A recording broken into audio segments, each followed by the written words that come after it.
My daughter walked into the dark living room and was completely shocked when she saw me trembling in the chair.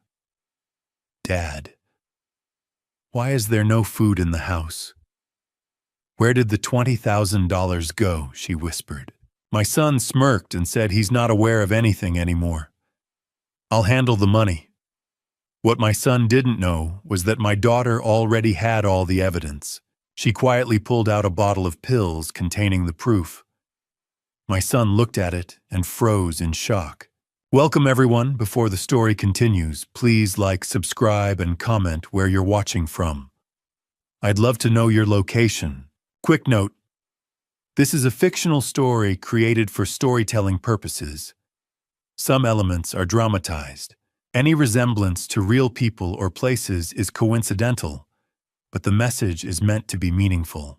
The darkness in my own living room was so thick, I couldn't see the calloused palms of my own hands that had built half of Tucson, but now lacked the strength to even flick a light switch. I am Charles Wright, a 70-year-old retired construction foreman who spent 36 years building the skyline of this desert, now finding myself a prisoner in my own home. I sat perfectly still in the armchair, listening to the suffocating silence of a house that used to ring with laughter and the heavy thud of work boots. Now the only sound was the shallow, thready rasp of my own breathing. A thick gray wool seemed to have wrapped itself around my brain, dampening every thought before it could take shape. I tried to remember what day it was, but the numbers slipped through my mind like dry desert sand. The air smelled of stale dust and the lingering clinical scent of floor wax that Nicole always insisted on using. Nicole Wright, 40, my daughter-in-law, who handled the vitamins and the checkbook with the same cold clinical efficiency she used in her pharmaceutical sales job, was the one who left the bottle on the counter. "Just take these, Charles," she had said earlier that evening, her voice like ice scraping against a windshield. "They will keep your strength up." I had swallowed them without question, trusting the family name that I had spent my life honoring. But as the hours bled into the night, the weight in my limbs grew unbearable. This was not the simple fatigue of an old man who had worked too hard. This was a heavy, sinking lethargy that felt engineered, a chemical anchor dragging me into the depths of my own mind. I realized then that the vitamins Nicole had been insisting on were the direct cause of this fog, not my age. How does a man go from pouring concrete foundations to being unable to find his own front door in the dark? The question echoed through the empty hallway, mocking the weakness in my knees. I attempted to stand my fingers gripping the frayed fabric of the armchair, but my legs felt like they were made of damp cardboard. I collapsed back down, a metallic taste blooming at the back of my throat, sharp and bitter. The red numbers of the digital clock on the VCR blurred into a single bloody smear of light. I was starving in a house worth $600,000, yet I couldn't even navigate the 20 feet to the pantry. The fridge hummed a low, mocking sound that reminded me I was alone. A sliver of moonlight finally cut through the heavy curtains, striking the kitchen counter like a silver blade. It illuminated a small, amber plastic bottle sitting next to a glass of tepid water. My instinct, honed by decades of spotting cracks in structural steel, screamed that something was fundamentally wrong. I forced myself out of the chair and onto the floor. The tile was freezing against my palms as I crawled inch by agonizing inch toward the light. My vision swam and the world tilted, but I reached up and swept the bottle into my hand. The dry, papery feeling of the label felt significant, a piece of evidence in a crime I was only just beginning to understand. I squinted, trying to focus on the fine print under the pale Tucson moon. "Vitamin B," I whispered to the empty room. "No, that is not what this says." I turned the bottle toward the light, and the word Ambien screamed back at me in black ink. I wasn't dying of old age. I was being erased. The amber bottle felt heavy in my hand, a silent witness to the betrayal currently pulsing through my veins. My son's face hadn't looked like a thief's when he knelt by my chair 2 years ago. It had looked like a life raft, and I had been a drowning man foolish enough to grab it. Looking back at that afternoon in the garden, the memory now plays in my mind with a clarity that only sudden sharp anger can provide. I had tripped over a misplaced shovel, the rough texture of the garden dirt stinging my palms as I went down.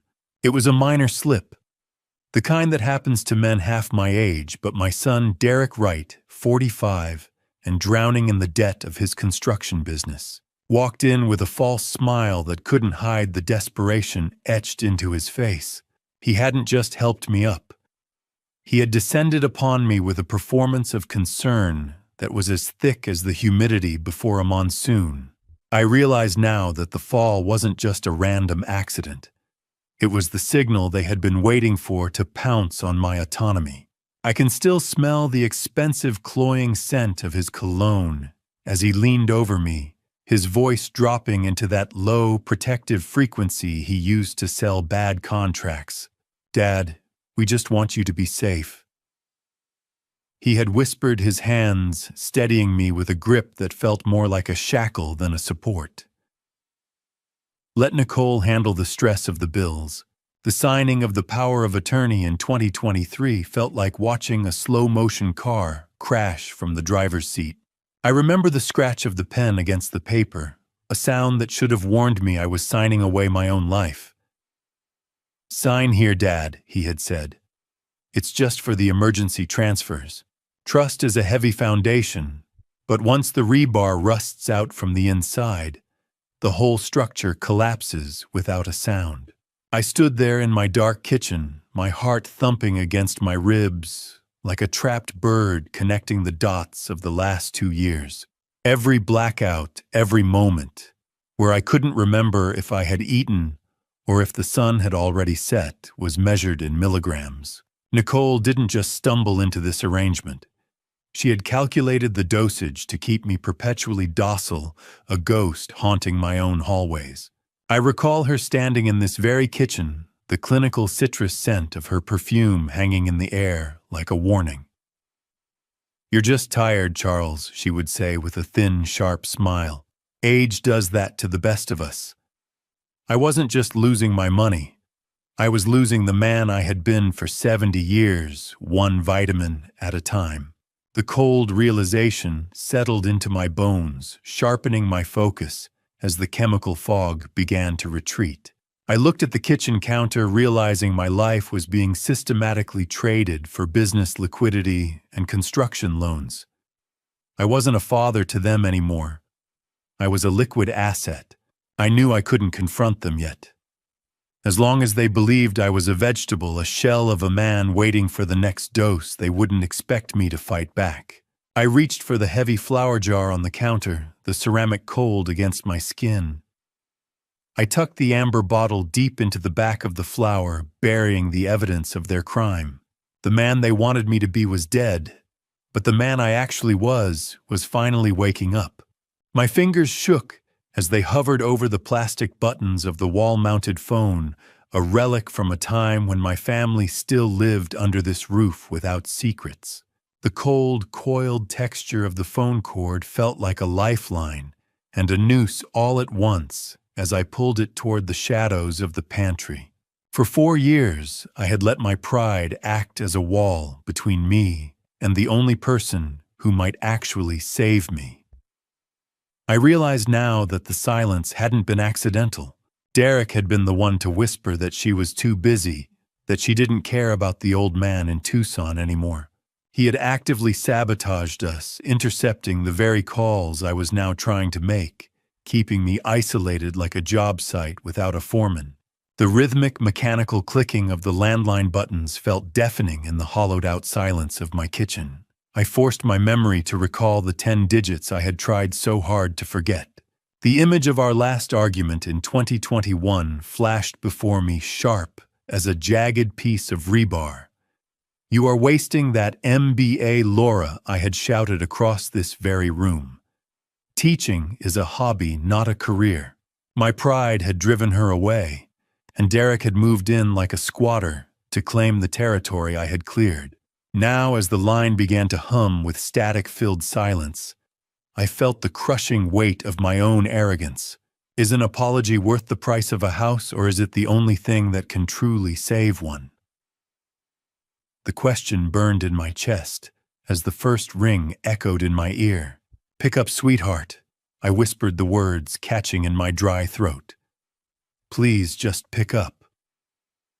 The second ring felt like an hour. On the third, the line clicked open. "Dad." A voice said, thick with sleep and an immediate jagged edge of suspicion. "It is 2 a.m. Is everything okay?" My daughter Laura Wright, 42, stood in my mind's eye, with the same fierce intensity her mother once had. Her eyes scanning my diminished state with a professor's sharp scrutiny, even through the phone. Believe me, there is no sound more terrifying or more beautiful than the voice of a child you thought you had lost forever. "Sweetheart," I said, my voice cracking under the weight of the Ambien bottle hidden in the flour and the empty shelves of my refrigerator. "I need you to come home. Everything is wrong. Everything." I felt the hot sting of tears in my eyes, a weakness I hadn't allowed myself since the day we buried Dorothy. I told her I was sorry, that my pride was a mistake that had nearly cost me my life. There was a heartbeat of silence, a pause that felt like the edge of a cliff. I expected a lecture, a reminder of every cutting word I had hurled at her when she left for Oregon. But the power shifted in an instant. Laura didn't hesitate or demand a 10-page explanation. She immediately switched into a protective mode I didn't know she still held for me. "I am coming, Dad," she said, her voice turning into cold steel. "Don't take anything else they give you. Just stay awake." I hung up the receiver just as a pair of headlights swept across the kitchen curtains, a blinding sweep of high beams that turned the dark kitchen into a crime scene. A silver truck idled at the end of my driveway, like a shark waiting for blood, its engine a low, predatory growl in the Tucson night. I woke up before the Tucson sun could even scorch the horizon, my mind cutting through the residual cobwebs of Nicole's vitamins like a sharp blade through rotted canvas. For months I had been adrift in a sea of gray, but today the edges of the world were hard and unforgiving. I stayed under the covers for a moment, listening. The silver truck I had seen idling like a shark last night was gone, but the feeling of being watched remained. I realized then that the vehicle wasn't just my son Derek checking in on his investment. It was a sentry, a hired security guard sent by Arthur Blackwell to monitor the perimeter of what they now considered an asset rather than a human being. The sharp, stinging clarity in the back of my throat was a gift of the adrenaline now replacing the sedatives. I sat up, my bones aching with a cold that had nothing to do with the desert autumn. As I walked through the house, I performed a silent, sober inventory of decay. The wooden dining table, once the centerpiece of Dorothy's Sunday dinners, was coated in a gritty texture of dust that felt like ash under my fingertips. I looked at the thermostat and saw it had been spiked down to a bone-chilling temperature. They were saving pennies on the heating while my legacy bled out through their fingers. The house smelled of unwashed laundry and broken promises. I opened the pantry, and the sight was even worse. There was no real sustenance here, just boxes of saltines and canned broth. They didn't just drug me. They let my life wither while I watched through a haze. It was a slow, controlled environmental starvation, designed to keep me weak, compliant, and ready for the disposal they clearly had planned. "When did I stop smelling the dust?" I whispered to the empty hallway. But the only answer was the low, persistent hum of the outdated refrigerator. I made my way to the bedroom and knelt by the nightstand, reaching into the gap where a loose floorboard hid my old smartphone. The blue-white glare of the screen in the dim room made me wince, but the vibration against my palm was a heartbeat. There was a text from Laura. She had secured the first flight out of Portland and would be landing at 3 p.m. Her words were a shield, first flight.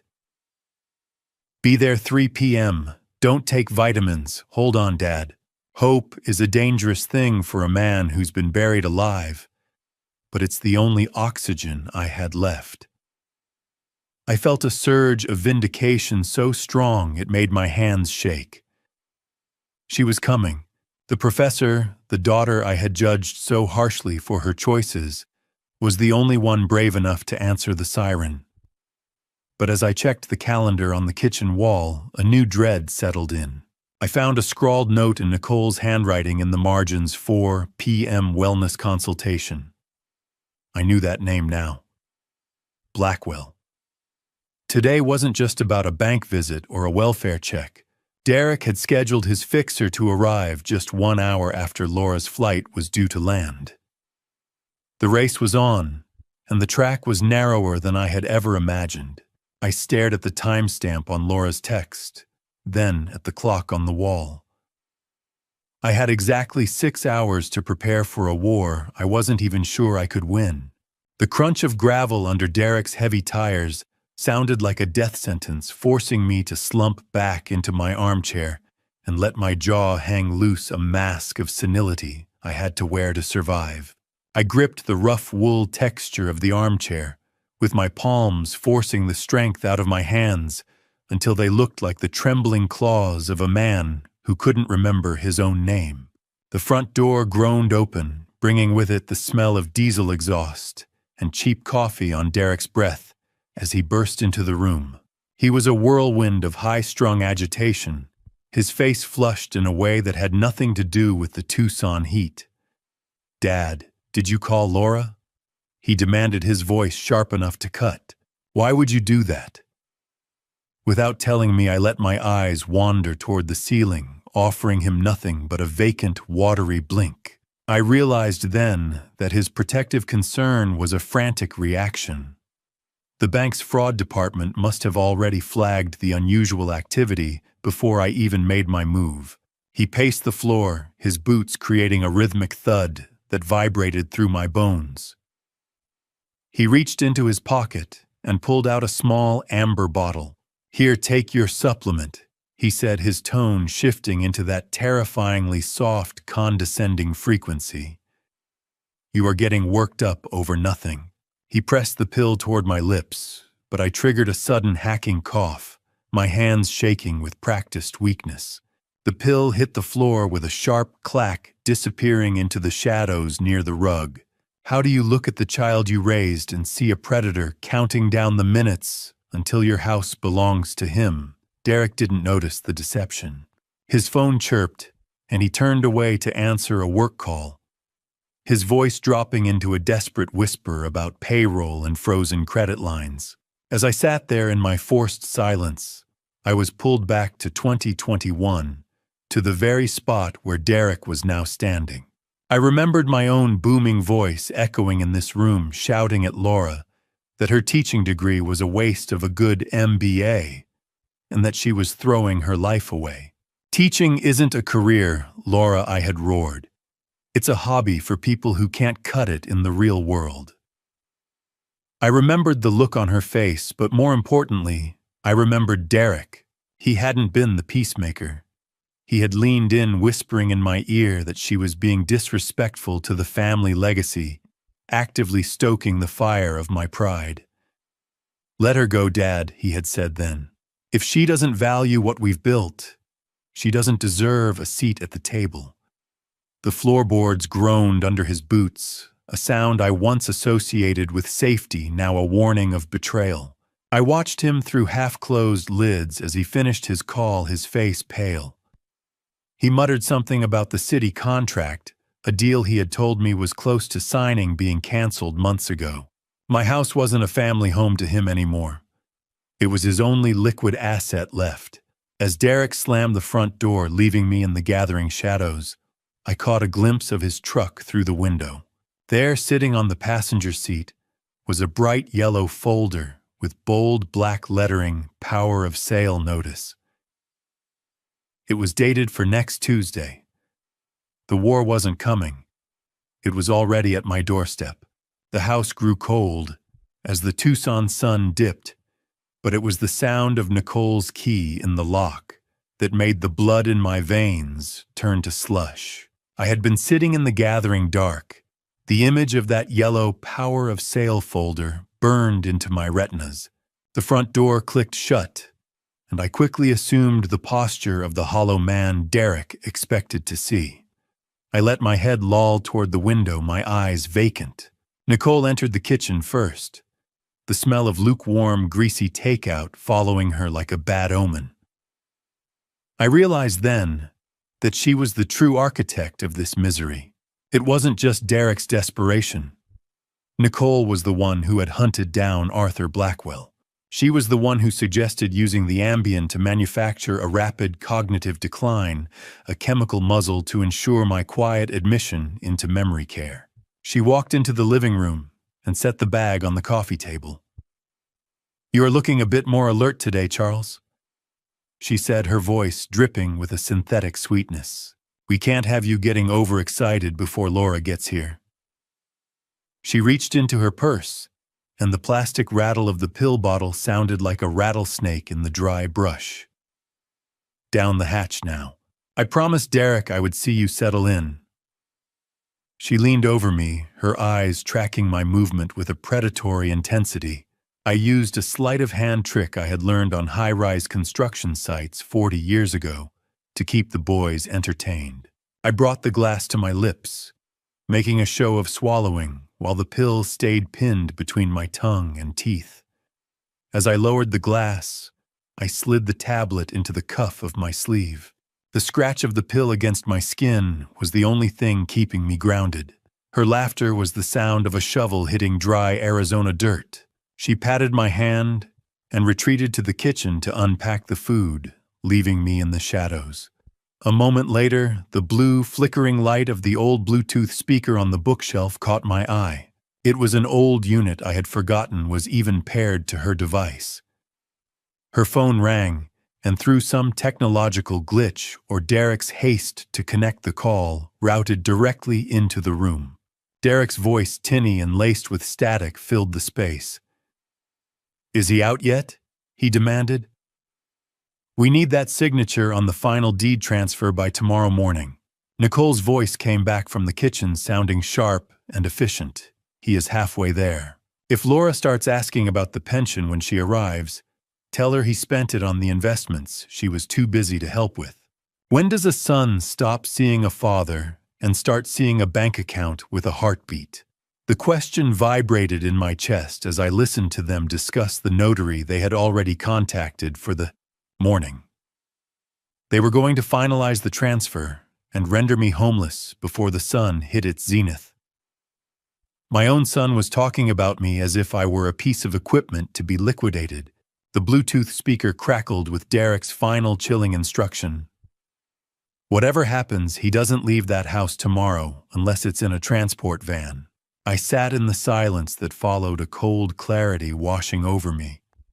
The trap was set, and the jaw was closing. I lay in the dark, my eyes fixed on the ceiling, counting the minutes until the doorbell would announce my only hope or my final capture. Sleep was a luxury I could not afford. Not with the memory of Derek's voice still vibrating through the Bluetooth speaker like a death sentence.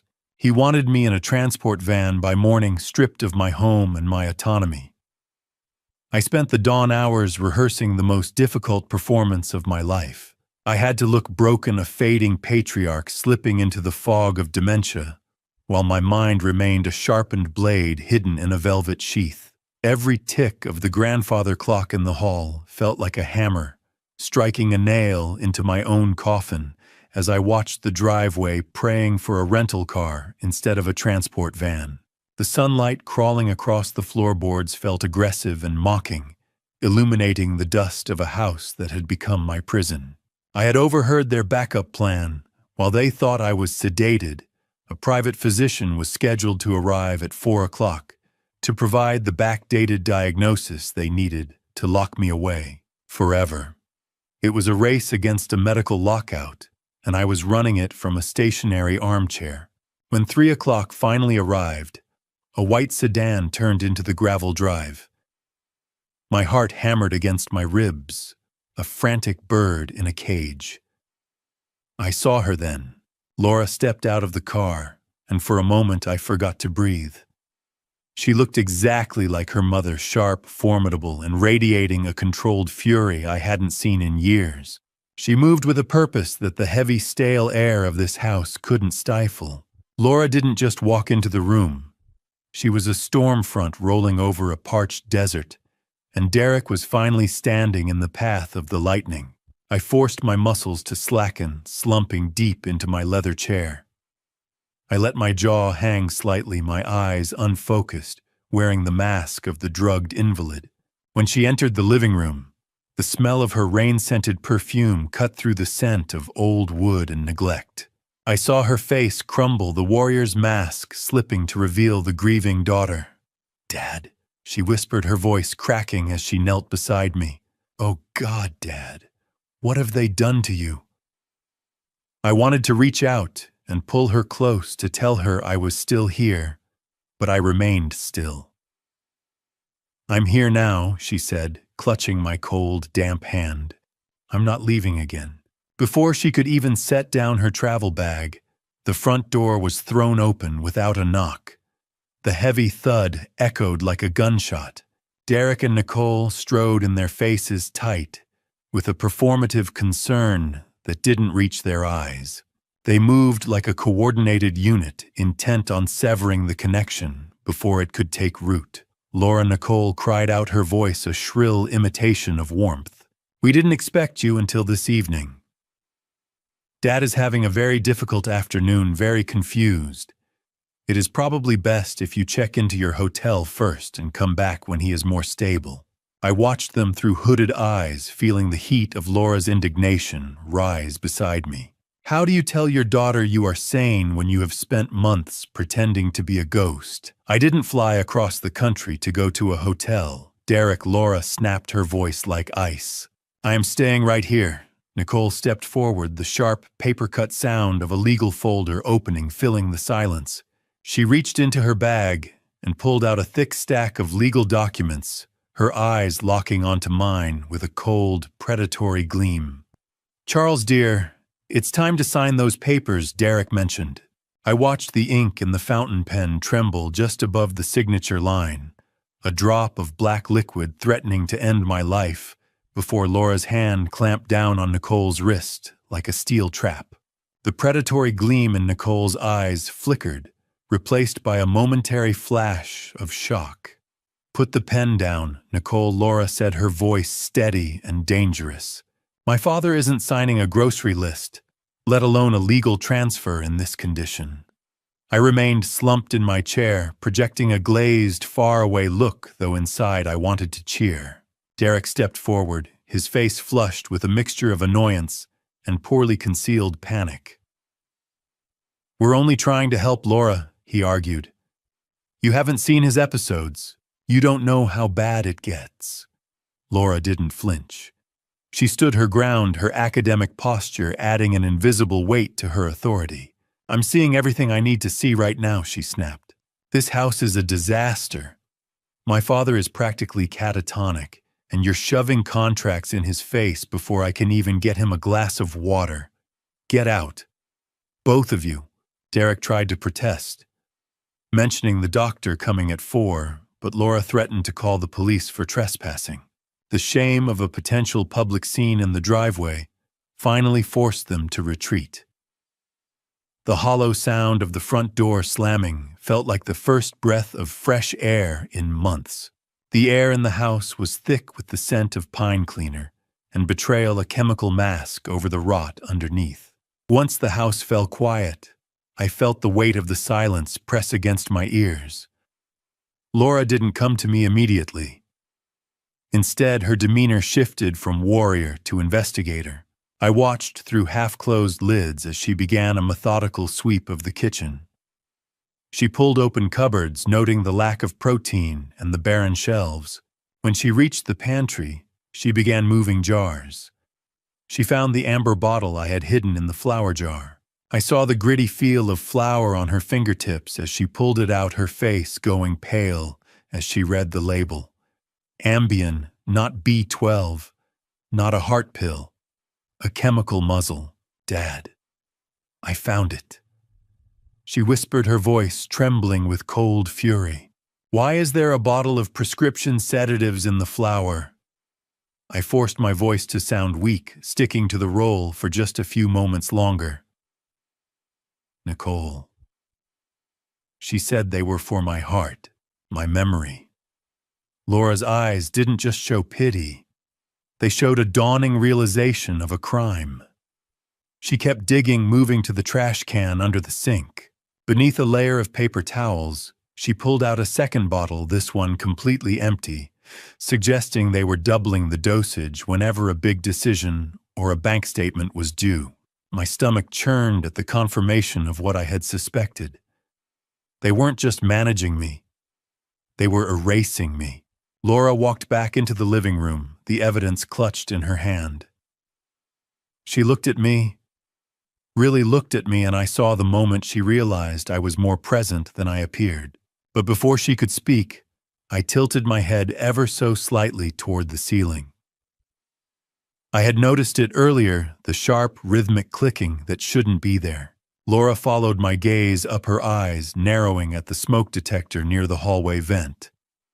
A tiny blinking red light sat nestled inside the casing, a digital eye watching our every move.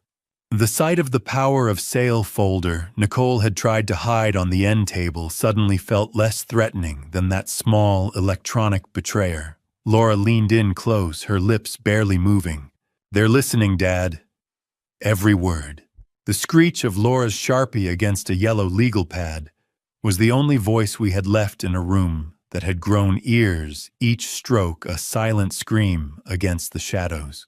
I watched the persistent, mocking blink of the red camera light in the vent, a digital sentinel Derek had installed to monitor my decline. We didn't dare speak aloud. The air in the living room was stagnant, smelling of Sharpie fumes and the metallic tang of fear. Laura sat on the floor by my feet, the yellow pad resting on her knees. She wrote 4 words in bold, aggressive ink.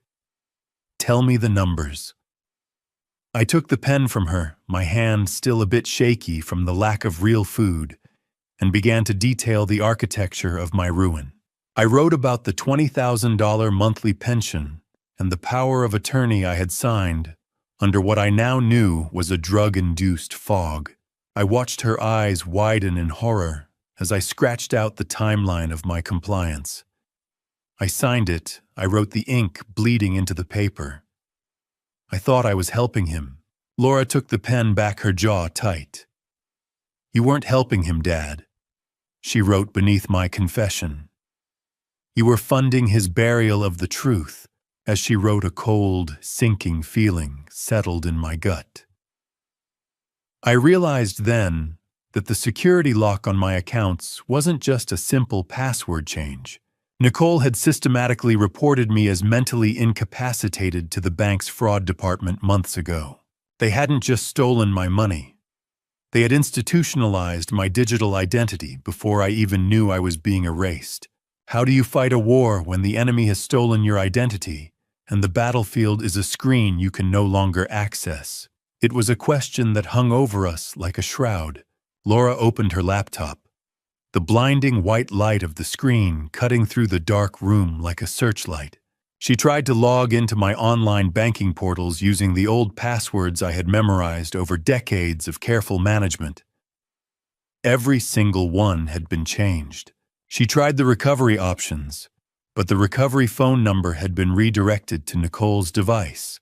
Each attempt met a digital wall, a message stating that the account was restricted due to the owner's documented health status. She tried the bank's mobile app, only to receive a final chilling security lock notification. The screen seemed to pulse with a cold indifference. Every avenue was blocked, every door bolted from the inside. 0. That was the only number left that felt honest in this house of mirrors. We were trapped in a fortress built for my own life's work, and the keys were in the hands of the people who wanted me gone. Laura didn't give up. She moved to the property records, her fingers flying across the keys with a frantic energy. The scratchy sound of paper tearing from the legal pad punctuated the silence as she took notes. Then she stopped. Her entire body went rigid.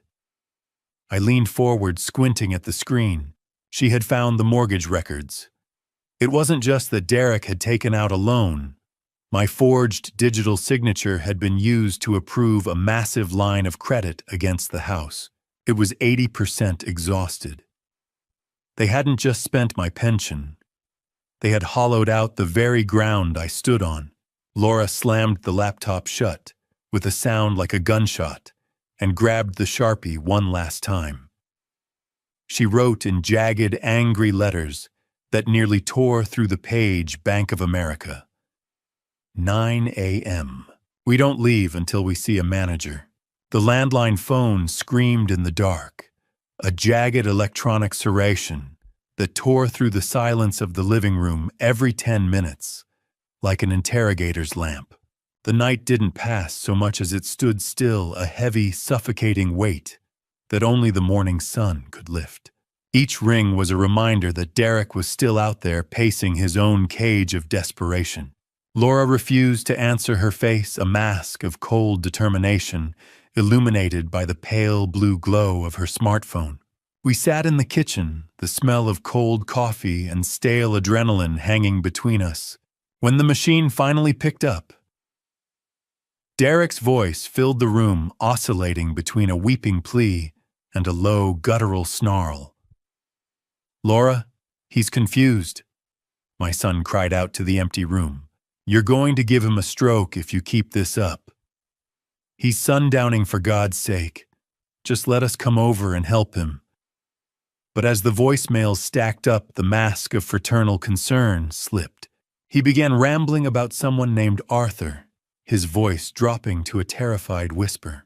He pleaded that Arthur Blackwell couldn't find out she was here, that everything would be ruined if the house wasn't handled quietly. It was the sound of a man who wasn't just in debt to a bank, but to people who didn't use paperwork to collect. He sounded like a man who was running out of time and oxygen. Silence in this house used to be a comfort. Now it was the thin, tight wire of a trip mine. I watched Laura stare at the answering machine, her eyes hard. "He's perfectly clear, Derek," she whispered to the shadows. "Clearer than he's been in years." I felt a surge of pride, but it was quickly dampened by the low, predatory hum vibrating through the floorboards. I stood up, my joints protesting, and moved toward the front window. My hands felt dry and papery as I gripped the heavy velvet curtains, pulling them back just an inch to peer into the Tucson night. The silver truck was parked at the curb, but it wasn't alone. A second dark sedan sat across the street, its headlights extinguished, but its presence heavy and undeniable. "They aren't just watching, sweetheart," I said, my voice barely audible over the hum of the idling engines. "They're guarding the exit." Laura joined me at the glass, her breath hitching as she saw the silhouette of a man in the sedan. Derek hadn't just been watching us through the smoke detector. He had hired actual muscle to ensure I didn't leave the property before the notary arrived at 8. We were under a midnight siege. How many years of love does it take to erase the sight of your own son hunting you? I looked at the street and realized the front driveway was a dead end. But then a memory flickered in the back of my mind, a ghost of the man I used to be when I built this life. I remembered a side gate through the back alley that I had installed for construction equipment years ago. It was tucked behind the detached garage, likely forgotten by Derek, because it was overgrown with thick desert scrub and mesquite. If the gate still held, it led to a narrow service road 3 blocks over. "We don't use the exit they expect," I told her, the plan forming in my mind with the precision of an old blueprint. A flashlight beam from the idling car suddenly swept across the front of the house, lingering on the window where I stood, the light as cold and clinical as a searchlight in a prison yard. The first gray light of the Tucson dawn began to bleed over the mountains, but there was no warmth in it, only the looming weight of the deadline. We didn't use the front door. We crawled through the prickly pear cactus and the rusted latch of the back alley gate like thieves escaping our own history. The scratch of dry mesquite branches against my jacket sounded like 1,000 tiny warnings in the stillness. I had built this gate in 1982 to haul in lumber for the house's addition, a secret exit that Derek, in all his arrogant confidence, had completely overlooked. "Keep your head down, sweetheart," I whispered, feeling the heavy metallic taste of fear in the back of my throat. "If they see the dust kicking up, they will know we are moving." Laura didn't hesitate, her movements sharp and determined, as she guided me through the overgrown rear of the property. As we moved, she leaned in close to reveal that she had done more than just plan an escape. She had alerted a contact in the state attorney's elder abuse task force. This wasn't just a bank visit anymore. It was a formal setup designed to leave a paper trail that Derek could never erase. "I've got the car, Dad," she urged, her voice a low anchor in the chaos. "Just 10 more feet." We reached her rental car, which she had wisely parked 2 blocks away, and the doors clicked shut with a finality that made my heart race. The cold, clinical smell of the rental car's upholstery felt alien compared to the stale, medicinal air of my home. As Laura pulled away, the rhythmic thumping of the tires over the road's expansion joints became the heartbeat of our flight. I looked down at my hands, gnarled and trembling slightly, and saw more than just aging skin. I saw 1995. I remembered coming to this very bank with Dorothy on a Tuesday morning. We had just hit a milestone in our savings, and we opened this specific pension account with a handshake and a dream of a quiet retirement. Your mother wore her Sunday best. The day we opened this account, I told Laura, my voice thick with nostalgia. She called it our Freedom Fund. She said it was the proof that all our hard work had finally meant something. It occurred to me then that every dollar Derek and Nicole had drained was a piece of the life we built together, a physical desecration of Dorothy's memory. How many miles of desert road does a man have to travel before he stops being a victim and starts being a witness? I didn't have the answer. But I knew that every mile Broadway Boulevard took us was a mile closer to the truth. "We're going to get it back," Dad, Laura promised. All of it. The bank's logo loomed ahead, a red, white, and blue fortress that held the remains of my life. The blinding glare of the morning sun hit the glass facade, momentarily searing my eyes. It was 8:55 a.m.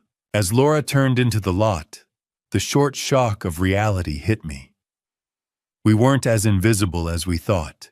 I watched the rearview mirror as a familiar silver truck swerved into the entrance behind us, tires screeching across the asphalt like a predator that had just realized its prey had reached the safety of a cage.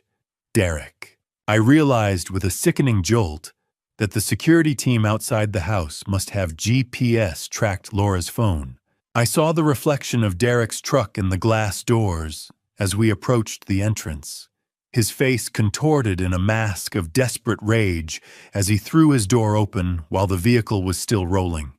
The air conditioning of the lobby hit me like a wall of ice, but it wasn't enough to cool the fire in my chest. I didn't wait for the teller to greet us. I walked straight past the velvet ropes, my old foreman's gate returning, as I headed for the door labeled James Richardson, Branch Manager. Behind me, the heavy glass doors swung open with a violent thud. Derek burst into the bank, his face a mask of sweating, frantic panic that looked more like guilt than concern. He lunged toward me, trying to catch my arm to pull me back toward the exit. "Dad, don't do this," he pleaded, his voice cracking. "You're confused. Let's just go home and talk." I felt his fingers brush my sleeve. But before he could get a grip, Laura stepped between us.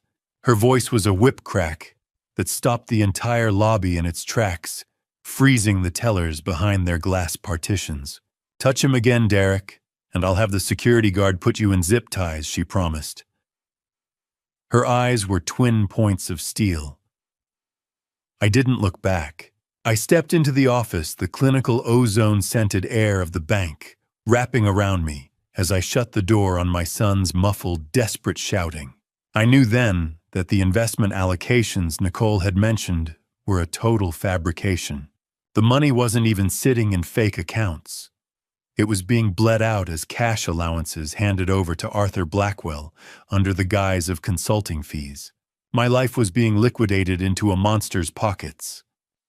James Richardson, 52. The branch manager who had seen me through 3 decades of deposits sat behind his mahogany desk with a look of growing dread. He looked at my identification and then at the power of attorney papers on file, his brow furrowed. "Charles, it's been a while," he said, his voice hesitant as the rapid, rhythmic click-click of the mouse filled the small room. He began scrolling through the transaction history, his professional mask slowly crumbling into an expression of genuine concern. The monitor's glow felt like a blow to the chest.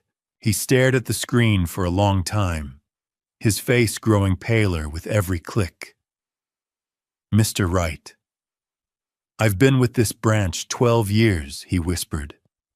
"I've never seen a depletion this aggressive." He turned the monitor toward me and I saw a relentless waterfall of red text. For 24 months, $10,000 deposits had vanished into something called Wright Construction LLC, a company I had retired from years ago. "Show me the bottom line, James. Just tell me what's left," I said, my voice sounding like gravel. My throat felt dry and hollow, the air in the office suddenly too thin to breathe. How do you count the value of 36 years of sweat when it's been reduced to a 3-digit number on a screen? I thought of Dorothy and the Sundays we spent planning our quiet future, a future that was currently being erased by a computer cursor. The blinding white light of the spreadsheet on the monitor seemed to burn into my retinas. Richardson hesitated, his eyes refusing to meet mine as he clicked one final time. "There's one more thing, Charles," he said, his voice barely audible over the hum of the office. "A final transfer of $50,000, your entire emergency savings, was authorized just 2 hours ago. It's still in the processing queue." He cleared his throat, a look of profound sorrow crossing his face. $327, Charles. That is all that remains of your life's work." The room went silent, the kind of silence you only find at the bottom of a deep, dark hole. $327. The number felt like a physical blow, a cold weight pressing against my chest, until the air in James Richardson's office felt too thin to breathe. I didn't hesitate. I gripped the bank manager's fountain pen with the same steady resolve I once used to sign off on a skyscraper's foundation, and I initiated the destruction of my son's lies. The scratch of the expensive pen on the heavy affidavit paper was the only sound in the clinical space. "If I sign this, James, what happens to the money?" I asked, my voice gravelly but firm. "Everything connected to these transfers stops moving, Charles." He replied, his face illuminated by the sharp, clinical glare of the computer screen. "A hard freeze on all outgoing funds, including the accounts for Wright Construction LLC. Immediately."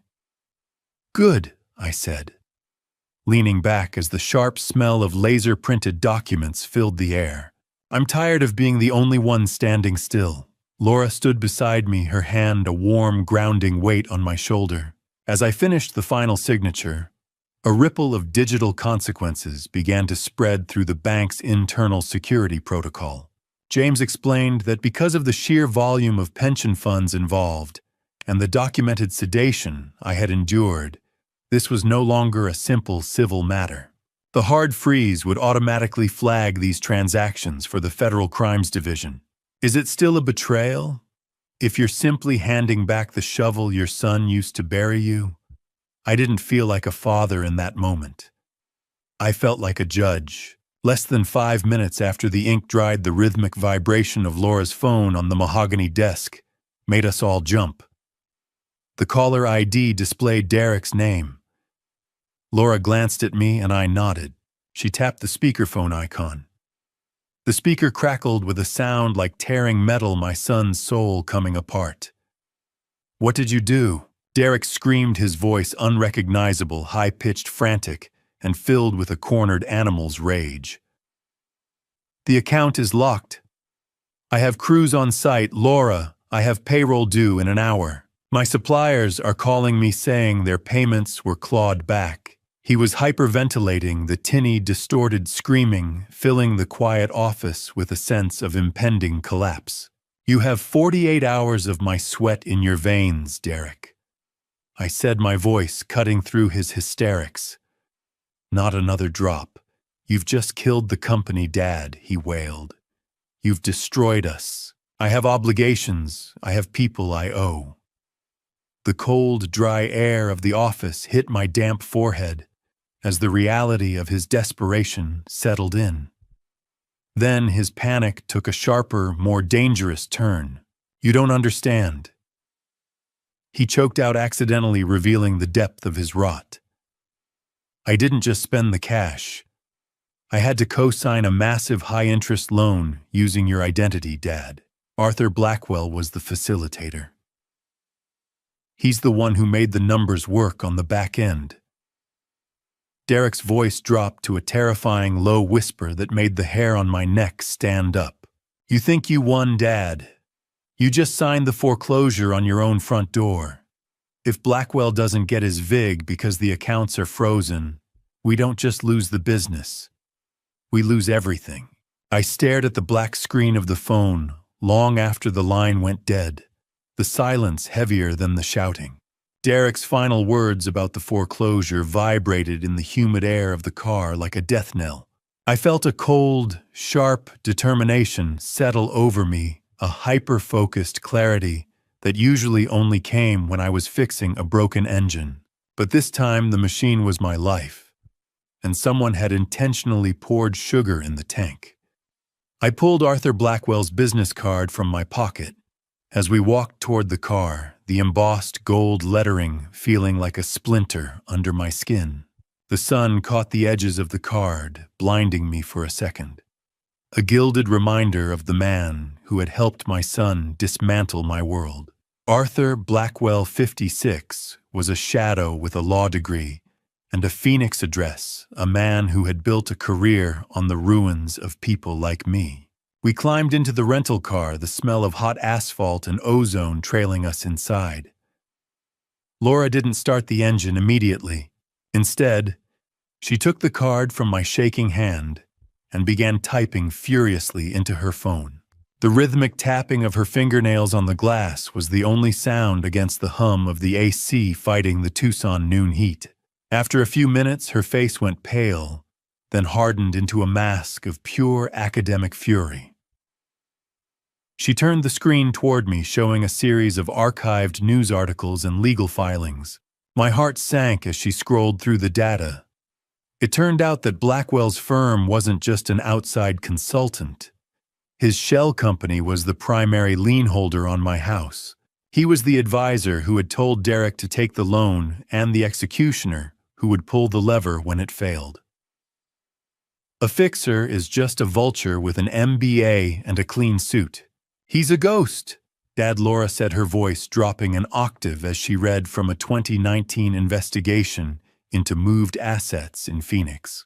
"Derek didn't find him in the yellow pages, did he?" I asked, my own voice sounding thin and old in the cramped space. "No." "Blackwell finds the desperate ones," she replied. "He's a fixer for criminals in ties."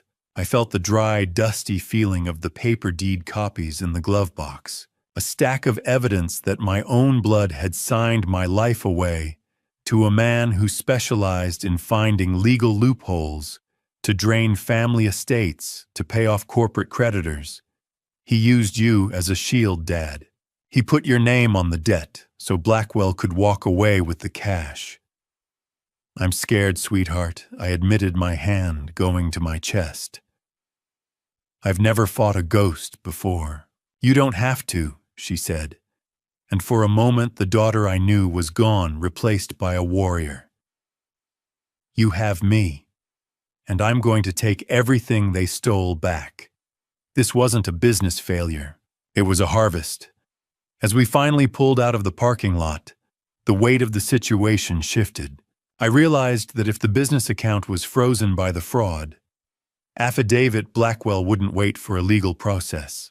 He likely had an immediate default clause triggered the moment the bank flagged the suspicious activity.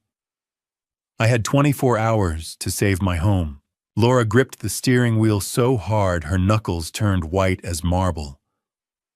What if they needed you gone, Dad? Not just broke gone.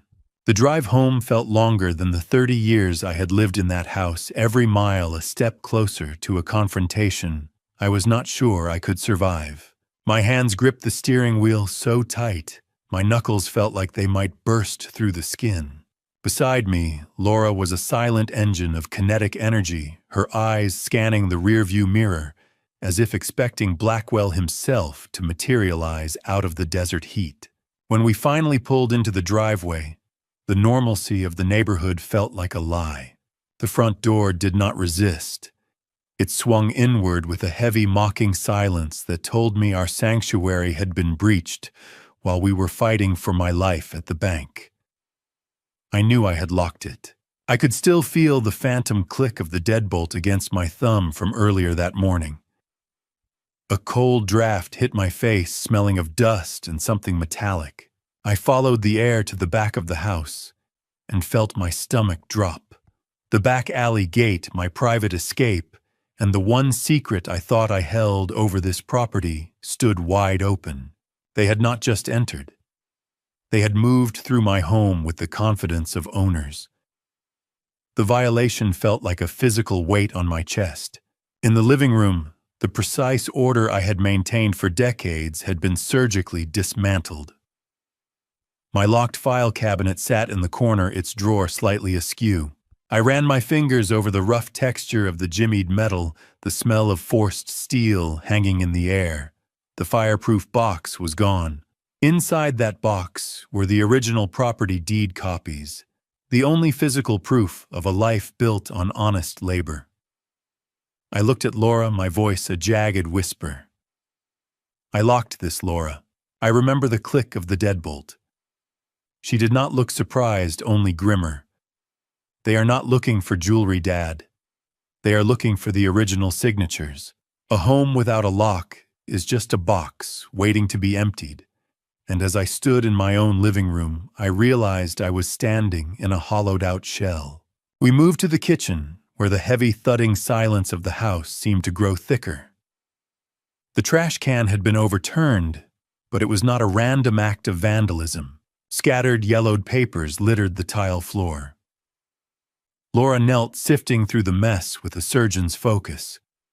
She pulled a sheaf of papers from the pile and held them up. My medical discharge papers from the hospital, the ones from my fall back in 2023, were gone. So were the prescriptions for the heavy sedatives I had been taking during my recovery. My heart hammered against my ribs.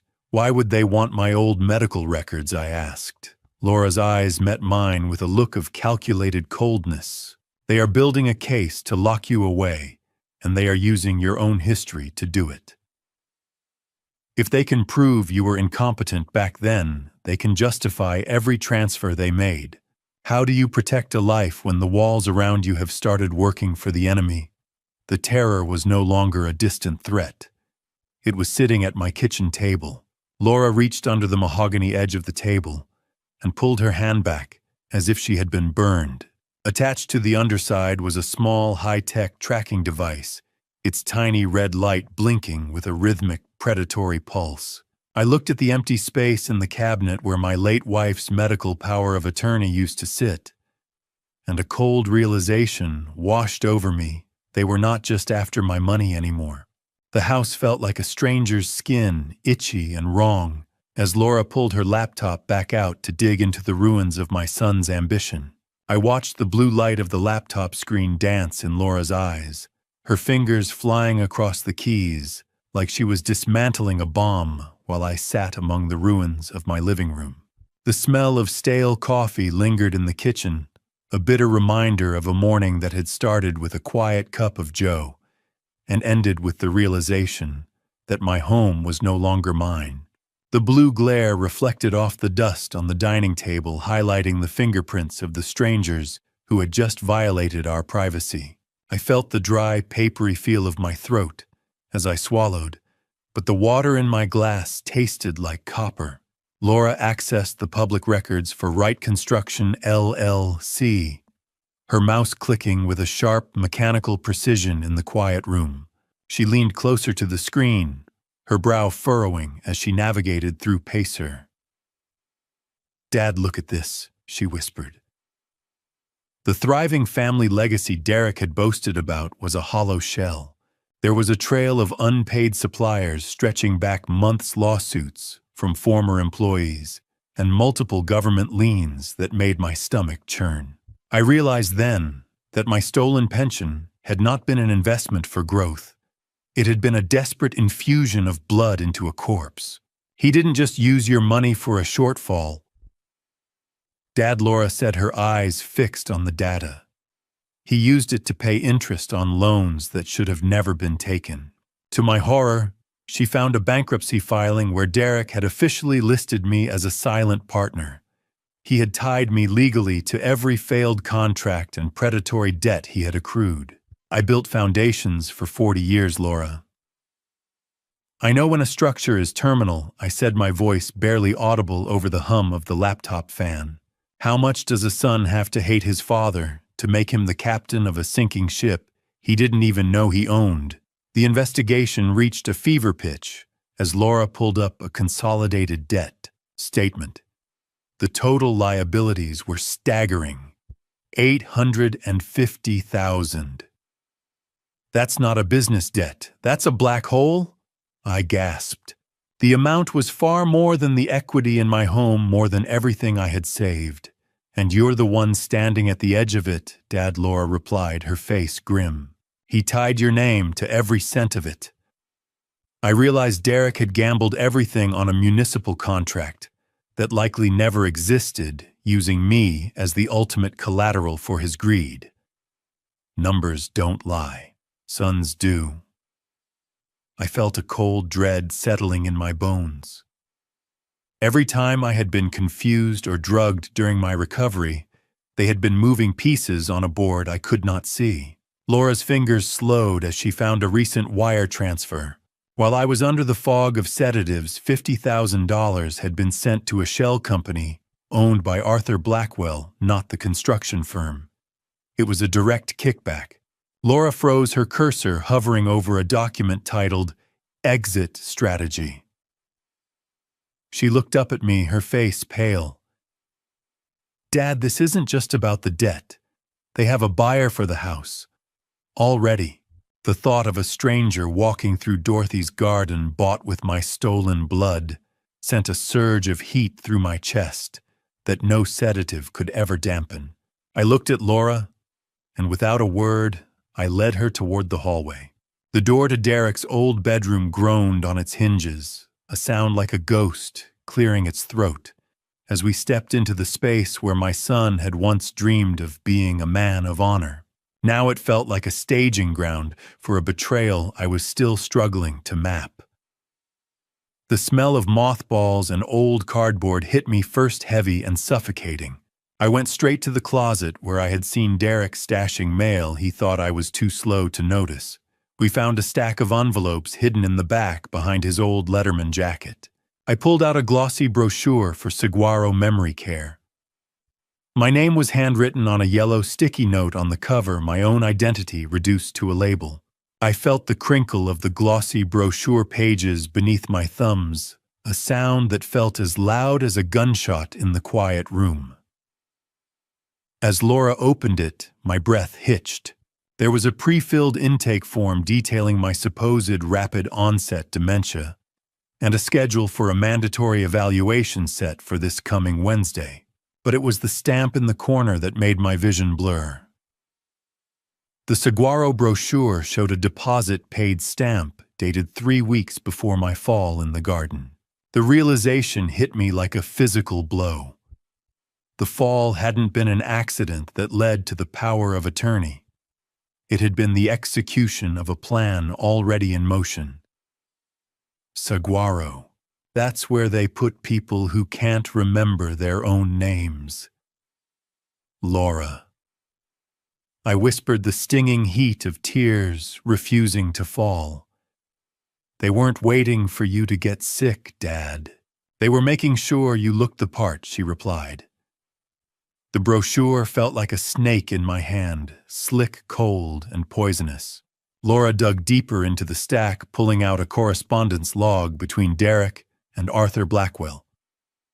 It was a cold, calculated map of my destruction. It outlined a liquidation timeline where the house would be sold to a developer associated with Blackwell's firm. The brutal math was laid bare. The memory care facility fees would be paid by my house sale, leaving me isolated in a locked ward while Derek and Blackwell pocketed the remaining equity to settle the $850,000 debt. It says here, estimated recovery from asset sale $400,000. They already appraised it behind my back, I said, my voice trembling with a cold fury. This isn't a debt repayment, Dad. It's a funeral for a living man, Laura said. How do you mourn a son who is currently measuring you for a cage? I looked at my own name typed on a medical form, a death sentence written in bureaucratic ink. Just as I thought the betrayal couldn't cut any deeper, Laura pulled a folded document from the bottom of the pile. It was a copy of my will, but it had been amended. A forged signature. A poor imitation of my own hand left the entire estate solely to Wright Construction, LLC, in the event of my incapacity. I was being erased while I was still breathing. A sudden heavy thud sounded from the living room, followed by the unmistakable creak of the floorboard. I knew only groaned when someone was standing directly over the hidden safe. We froze Laura's hand, gripping the saguaro brochure so hard the paper began to tear. The thud from the living room was followed by the unmistakable creak of the floorboard. I knew only groaned when someone was standing directly over the hidden safe. I gripped the heavy brass fire poker, my knuckles white, and my heart hammering against my ribs as I rounded the corner into the living room to face the thief who had come to finish the job. I was ready to swing, ready to defend the few scraps of my life that remained until I saw the man standing by the hearth. Frank Peterson, 71. An old colleague with hands like leather and a voice like a gravel pit stood in my living room with a look of profound sorrow. Frank, Lord, you nearly got a fire poker to the head. I breathed the weapon trembling in my grasp. He looked at me then at the poker and sighed. Derek told me you were too far gone to even recognize me, Charles. He's been telling the whole crew at the Union Hall you've lost your mind and that he was moving you to a specialized facility for your own safety. Frank explained he had used the spare key I gave him years ago, unable to reach me by phone and unwilling to believe the rumors. He had been investigating Derek's lies on my behalf for weeks. How do you tell an old friend that the son he used to bounce on his knee is now the man holding the matches to your life's work? I smelled the familiar tobacco and old work boots on him, a scent of the construction sites of my youth, and for a moment I felt a flicker of hope. But Frank didn't come to reminisce. He reached into his coat and pulled out a damp envelope. Before I explain what this number on the document truly means, are you still with me? Comment 5 if you think Derek is acting alone, or 10 if Blackwell is the real architect, and add one short reason so I can see how you are reading this. Please note what follows contains recreated details for narrative purposes, as the core message is what matters most. Frank handed me the paper he found at the county clerk's office. It was a $200,000 second mortgage lien against the house. I have no memory of signing this, I whispered, my voice breaking. Laura cross-referenced it on her laptop, her face turning ashen. He used the power of attorney and a forged medical letter claiming you were incapable, Dad. I bought this dirt in 1979, Frank. I poured every ounce of my life into these walls. Dorothy and I paid this off 15 years ago. My eyes burned with the sharp, stinging heat of tears. He didn't just borrow against it, Dad. He sold the ground right out from under your feet. The fire poker hit the carpet with a dull thud, my strength finally failing as the numbers on that lien began to blur. The papers showed the beneficiary was an offshore account in the Cayman Islands. The money was gone, untraceable and cold. I realized then that Blackwell's firm didn't just want the house. They wanted me erased so the debt would never be questioned. Frank gripped my shoulder, his eyes darting to the window. The rhythmic, urgent knocking of a truck engine sounded outside. Charles, we have to move. Derek's truck just turned the corner, and he's not alone this time. The headlights of Derek's truck cut through the deepening shadows of the living room, a predator returning to the kill site. I watched from the window as the engine cut out, leaving a ringing silence that was quickly shattered by the slamming of heavy doors. The hammered pounding on my front door at 6 in the morning didn't sound like a son coming home. It sounded like an eviction notice with a heartbeat. My hands shook as I stood my ground, my daughter Laura and my old friend Frank flanking me like a human wall. When I finally pulled the door open, the cold morning desert air rushed in, carrying the sharp, synthetic scent of expensive cologne. Derek stood there disheveled and frantic, his eyes darting toward the safe. Beside him was Nicole, her face a mask of clinical detachment, and a tall man in a charcoal suit I recognized from the business card, Arthur Blackwell. Behind them, standing by the truck, were two large men in navy windbreakers. I realized with a jolt of ice in my veins that the medical escort Derek mentioned wasn't a team of doctors, but private security guards Blackwell brought to physically remove me if I didn't cooperate. Step aside, Laura. Derek snapped, his voice cracking. This is a family matter, and Dad needs professional care right now. We have a wellness professional here to assist with his transition. The only professional care he needs is a lawyer. Derek. Laura countered, her voice steady and sharp as a scalpel. And luckily he has one on the way. Blackwell moved through my living room like a shark in a koi pond, smooth, silent, and looking for the softest place to bite.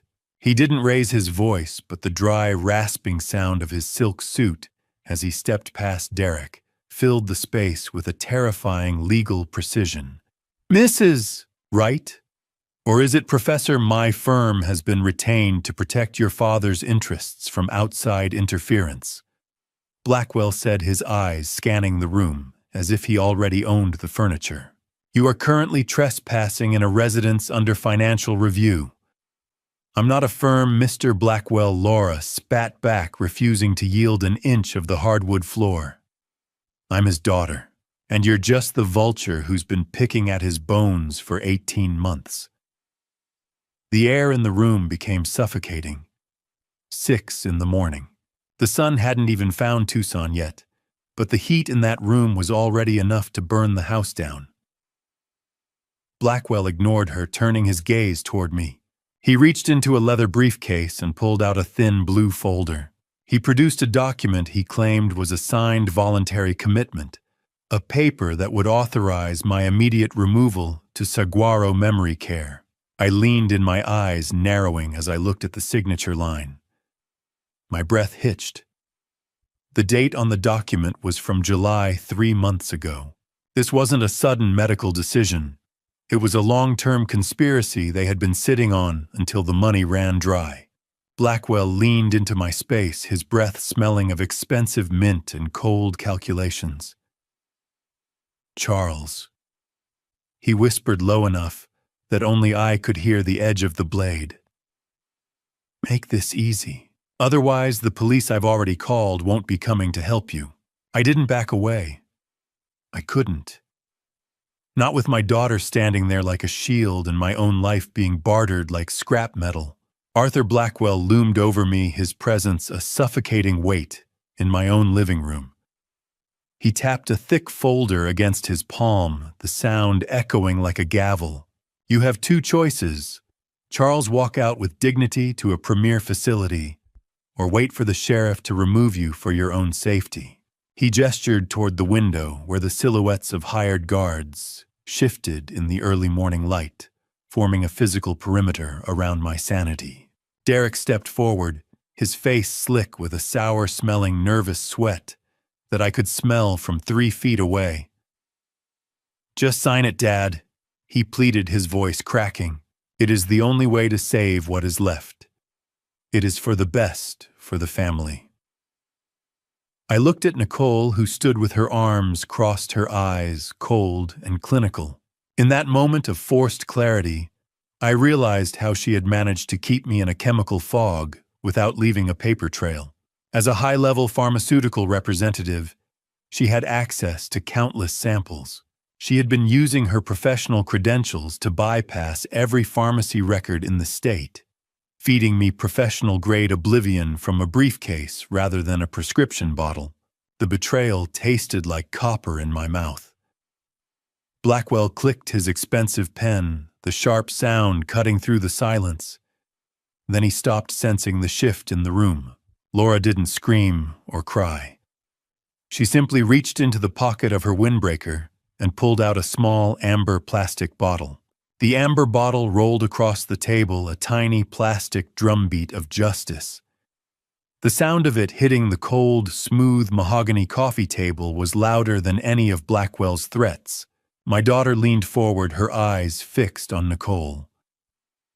"This isn't a vitamin, Nicole," Laura said, her voice dropping to a terrifyingly calm register. "It is a Schedule 4 controlled substance used to facilitate a $250,000 theft. I have already recorded our conversation from 10 minutes ago, including the admissions about the supplements you have been forcing on my father. Do you know what the mandatory minimum is for drugging an at-risk senior with stolen samples?" Nicole's composure, usually as polished as her jewelry, finally cracked. Her breath hitched, and she looked at the bottle as if it were a live grenade. "We were just helping him sleep, Laura. It is not what you think." She looked toward Blackwell for support, but the lawyer had already taken a strategic step back, his face a mask of neutral denial. The pale, early morning light stretched across the floor, illuminating the dust motes and the wreckage of my family's loyalty. How quickly does family love evaporate when the handcuffs start to rattle? I watched my son, the boy I had raised, to be a man of honor, as he began to tremble. The fear of a cell was stronger than his greed. He looked at the bottle, then at his wife, and then at the recording device in Laura's hand. The alliance that had seemed so impenetrable minutes ago began to dissolve into a frantic, ugly desperation. Derek turned on Nicole, his voice a frantic screech that set my teeth on edge. "I told you he didn't need that much. I told you we should have just talked to him. It was your idea to use the samples, Nicole. I never wanted any of this." The room felt like it was losing oxygen as the alliance between my son and his wife turned into a feeding frenzy. I watched the two people I had welcomed into my heart tear each other apart like jackals over a fresh kill, but the real blow came when Laura pulled a stack of intercepted envelopes from her bag. They were tied with a piece of twine, the edges holding a paper-cut sharpness that seemed to threaten anyone who touched them. I recognized the scent of Laura's distinct lavender ink before she even spoke. "I wrote every month, Dad," she said, her voice trembling with 4 years of repressed agony. I sent photos of my students, my classroom, and letters telling you I was sorry for the fight we had. Derek told me you burned them without opening them. He told me you never wanted to hear my name again. My heart constricted as I looked at Derek. I remembered that day 4 years ago, the screaming match that had severed my relationship with my daughter. I realized now that the argument hadn't been a spontaneous explosion of temper. Derek had spent weeks misquoting Laura to me and twisting my words to her, whispering poison into our ears until the bridge was ready to collapse. He hadn't just watched us fall out. He had engineered the cliff we were standing on. I didn't burn them. Derek stammered, his hands shaking as he reached out toward the letters before pulling back. I just didn't want you upsetting him with your choices. I was trying to keep the house peaceful. Peace was just a euphemism for isolation, a way to ensure no one was left to question the steady drain of my bank accounts. How do you calculate the interest on 4 years of stolen I love yous? I looked at the letters, each one a heartbeat I had been denied. The cold, early morning wind whistled through the front door, which Blackwell had left ajar in his desperation to find an exit strategy. But Laura wasn't finished. She reached back into her bag and produced a folder of bank transfer receipts. $10,000, Derek, she said, slamming the papers onto the coffee table. I sent $500 every few months specifically for Dad's extra comforts and birthday gifts. I wanted him to have the best care, not to pay for Blackwell's tailored suits. She pointed at the receipts, showing the money had been wired directly into Derek's construction payroll account. I looked down at my threadbare sweater and thought of the empty fridge I had stared into just yesterday. He had stolen from both of us. The envelopes were still sealed, 4 years of my daughter's life, trapped in paper and Derek's greed. The silence that followed was hollow and echoing, filled only by the sound of Derek's ragged breathing. He looked at the floor, unable to meet my gaze.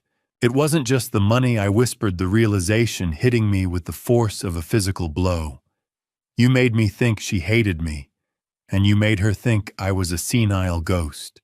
You let me grieve for a daughter who was still reaching out. Derek let out a dry, hacking sob, his resolve finally disintegrating.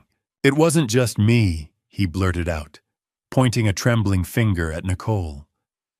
She was the one who forged the handwriting on those thank you notes I sent to Laura. She said it would keep the scam alive so we wouldn't lose the extra cash. I looked Derek in the eye, and for the first time in my life, I didn't see my son. I saw a stranger who had been wearing his face while he picked my pockets. You didn't just steal my money, Derek. You murdered my family. The ghost of my wife Dorothy seemed to fill the room as I turned toward the sofa where she had taken her last breath. I turned my gaze to the velvet sofa in the corner, that very spot where her journey ended in 2021, and I felt her fierce spirit rise within me like a desert gale. Derek looked at me, his eyes rimmed with red, but I wasn't finished. I wasn't the only one watching this collapse, I said, gesturing toward the kitchen door where Frank Peterson stood. My neighbor held his smartphone steady, the screen glowing with a record of everything Blackwell had threatened and every confession Derek had spat out in his panic. The look on Blackwell's face shifted from predatory to paralyzed. I looked back at my son, who was trembling. She gripped your hand in this very room, Derek. Her last breath was a prayer that you would look after me. Do you remember what you whispered to her? You promised you would be my rock. Derek collapsed into a high-backed chair, his face buried in his shaking hands. I tried, Dad, he sobbed, the sound hollow and echoing against the walls. I was just drowning in debt, the business was failing. I thought if I just took a little from the equity... No, I interrupted, my voice as cold as a mountain stream. You don't honor a mother by burying a father alive. You took the one thing she valued more than this house, which was our family's integrity. The room fell silent, As the first siren wailed in the distance, the sound of the world finally rushing back in. The rhythmic strobing of police lights began to splash blue and red across the floral wallpaper, a garish reminder that the private nightmare was now a public matter. Officer Barnes, a stern man with a buzz cut and a badge that caught the morning light, stepped into my hallway, like the embodiment of the order I had lost. Beside him was Officer Sullivan, younger and observant, already pulling out a pair of latex gloves to handle the pill bottle. Laura stepped forward with a poise that made me ache with pride. "Officers, we have physical evidence of unauthorized sedation and financial coercion," she said, handing over the Ambien and the legal pad of notes. Arthur Blackwell immediately grabbed his briefcase, attempting to slide toward the exit. "I have a client meeting, I really must." "Nobody leaves the premises." Officer Barnes barked, his hand resting near his belt. "We need statements from everyone involved. Can a house ever feel clean again after it has been a crime scene for 2 years?"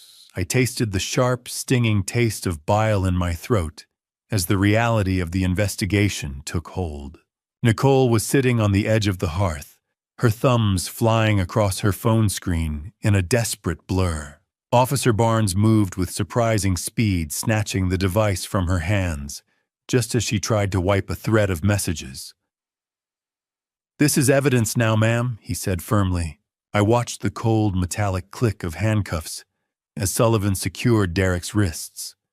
The boy's sobbing now a pathetic whimper. The smell of crisp morning air and exhaust fumes drifted in through the open door, mixing with the scent of my old life. I watched through the window as they led Arthur Blackwell toward a cruiser in handcuffs. But my heart stopped when I saw a second car pull up a process server with a final notice from my front door. The sirens faded, leaving a silence in the house that was no longer heavy, but incredibly terrifyingly empty. The blue ink of the process server's notice was still wet on the mahogany table, a cold reminder that while the criminals were in handcuffs, the law was still coming for my house. I felt the dry, papery feel of the foreclosure notice between my fingers as I realized the cruel efficiency of the man I had once trusted. This server hadn't been sent by the state or a neutral bank. He was working for a subsidiary of Blackwell's firm that had survived the initial arrest, a legal tripwire specifically designed to trigger foreclosure immediately upon any legal disturbance at the property. Even from a jail cell, Blackwell's shadow was trying to evict me from my own life. 2 weeks after the arrests, I found myself in a room that smelled of old leather and expensive stationery. Paul Gutierrez, 58, an attorney with silver-streaked hair and eyes that had seen too many children rob their parents, adjusted his glasses as he laid out the grim reality of my estate. He sat across from Laura and me, the sharp, rhythmic ticking of a desktop clock on his mantle marking the seconds of my dwindling legacy. "The handcuffs on Blackwell don't automatically dissolve the lien," Charles Paul explained, his voice low and steady. "We are fighting a bank now, not just a man. We have a $200,000 lien to vacate and nearly $500,000 in missing pension funds to track." I felt the room tilt the blurred edges of the mahogany desk, making me feel dizzy with guilt. "How long, Paul? How long before they take the keys?" He didn't sugarcoat it. "The holding company is pushing for expedited foreclosure. Unless we can prove fraudulent inducement in record time and get the lien declared void, they'll proceed with the sale in 60 days. Maybe less." The next morning, Paul brought us to a sterile conference room on the 3rd floor of Bank of America's regional headquarters. The smell of industrial coffee and cold air conditioning filled the space as we sat across from 3 stone-faced bank representatives, a senior vice president named Catherine Reeves, a risk management director, and a corporate attorney who introduced himself only as counsel. Laura sat beside me, her legal pad already covered in notes, her pen poised like a weapon. Paul opened with precision, laying out a thick binder of evidence on the polished table. My client, Charles Wright, was systematically drugged with prescription sedatives over an 18-month period, while his son, acting under a fraudulently obtained power of attorney, transferred nearly $500,000 from his pension account. Your institution approved a $200,000 second mortgage lien against a property that was already fully paid off, using forged medical documentation, claiming my client was mentally incapacitated. The bank attorney leaned forward, his fingers steepled. Mr. Gutierrez, the power of attorney was notarized and filed in accordance with state law. The medical letters were submitted by a licensed family member. We followed protocol. Laura's voice cut through the room like a scalpel. Your protocol allowed a son to drain his father's life savings while he was being chemically sedated. Your protocol didn't include a single welfare check or a phone call to verify the legitimacy of transfers that violated every pattern in my father's 40-year banking history. Catherine Reeves shifted uncomfortably, her eyes flickering to a printout of my account history. We understand your frustration, Professor Wright, but the bank is not liable for family disputes. The lien was approved based on the documentation provided. The documentation was fraudulent. Paul countered, sliding a medical affidavit across the table.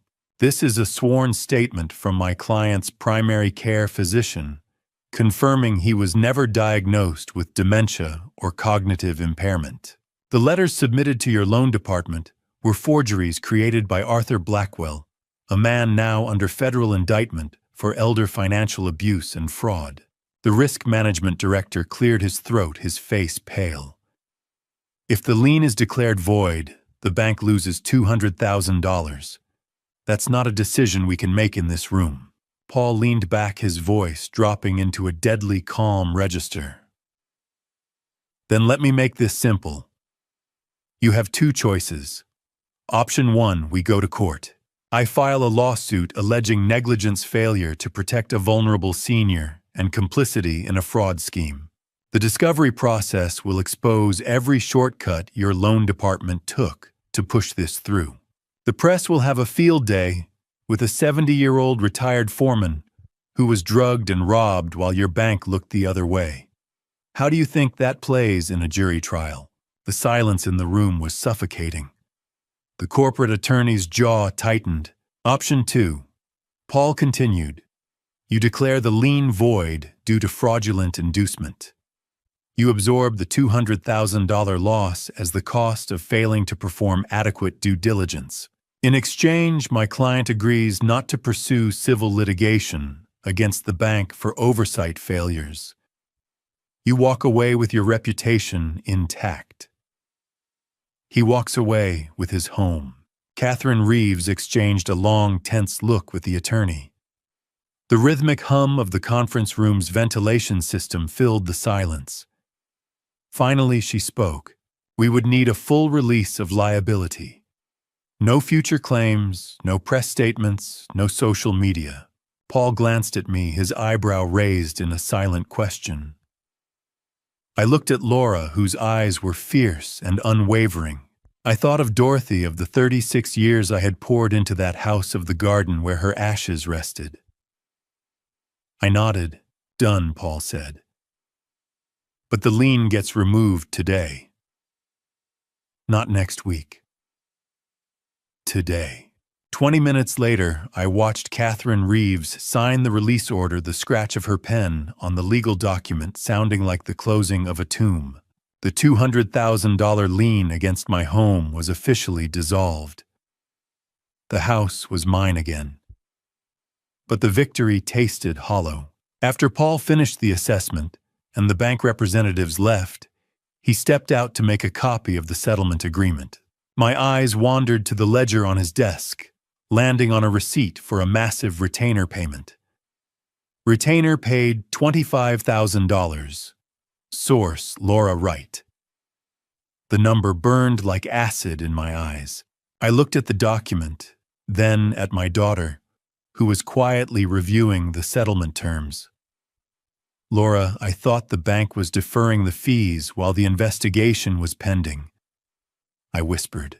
I thought we were using the frozen accounts. She didn't look up immediately, her jaw set in a line of weary determination. The bank doesn't work for free, Dad, she said softly. But I do, Paul returned, and seeing my confusion, he added a detail that felt like a physical blow to my chest. He mentioned that the wire transfer had come from her Portland equity fund, the money she had spent a decade saving for her own home.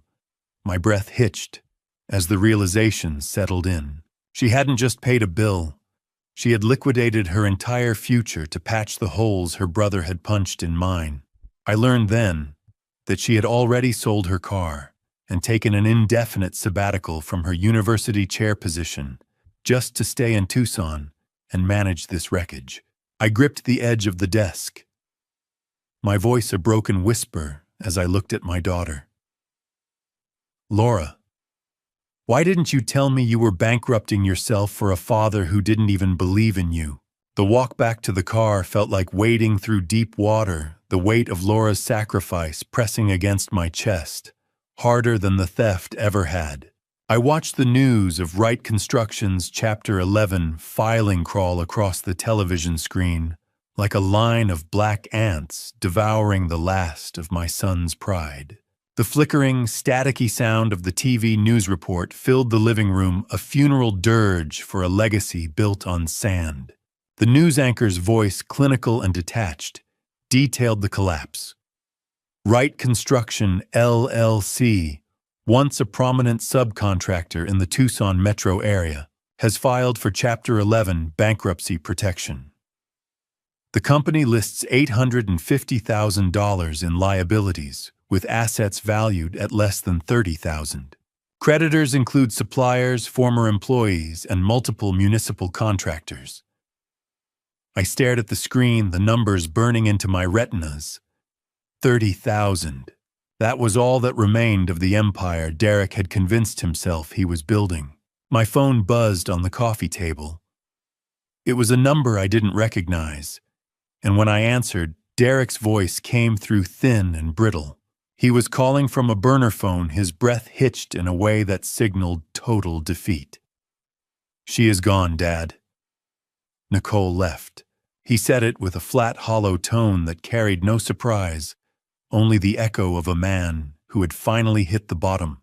She said I should have finished the plan before Laura got here. She said I was weak. She took everything that wasn't already frozen, cleaned out the joint account, packed her car, and left a note on the kitchen counter that just said, "Good luck with your father." The betrayal within the betrayal was staggering. Derek admitted, his voice cracking under the weight of shame, that Nicole was actually the one who intercepted Laura's $10,000 in gifts, siphoning the cash for personal maintenance and luxury while he was blinded by his own mounting business debts. I thought she was helping me, Dad. I thought she was on my side. But she was just using both of us. She kept telling me you'd never notice that Laura would never come back, that we had time to fix everything before anyone found out. He let out a jagged, hollow laugh that sounded more like a death rattle. I was so stupid. I destroyed everything and she walked away without a scratch. So that was the price of your soul, Derek. I asked, my voice devoid of the anger I thought I would feel. A construction yard and a wife who only loved your ledger. He didn't answer immediately, only let out a jagged sob. I don't even have the yard anymore, Dad. The equipment was all leased. The trucks were repoed this morning. I have a storage unit full of paperwork and a criminal investigation hanging over my head. I'm living in a motel off Oracle Road. I can't even afford to eat. I closed my eyes. The image of my son, the boy who used to climb on my shoulders at construction sites, the young man who had promised Dorothy he would be my rock, now reduced to a voice on a burner phone in a $40 a night motel. What do you want me to say? Derek, that I forgive you. that I'll fix this. No, he whispered, his voice barely audible over the crackling static. I needed you to know I'm sorry. I needed to hear your voice one more time before I disappear. Disappear, my heart seized. Derek, what are you talking about? Blackwell's associates, he said, his voice dropping to a terrified rasp. They've been calling. They say the debt doesn't go away just because he's in jail. They say I still owe them the interest on the loans he facilitated. Dad, I don't have anything left to give them. The line went dead. I stared at the silent phone in my hand, the hollow dial tone echoing in the empty room. Without my pension to act as a dam, the house of cards had collapsed in 48 hours, leaving him with nothing but a mountain of debt and a folder full of potential criminal charges. Chapter 11. It sounds so clinical, but it smells like ash and failure. I hung up the phone and drove. I needed a counsel that lived beyond the reach of attorneys and bank statements. I found myself at the Tucson cemetery as the sky began to turn into the golden bruising colors of a desert sunset.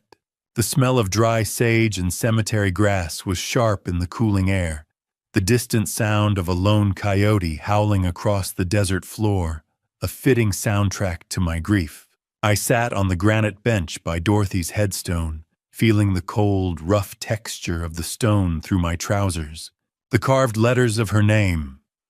Dorothy Ann Wright, 1957 to 2021. Beloved wife and mother seemed to glow in the fading light.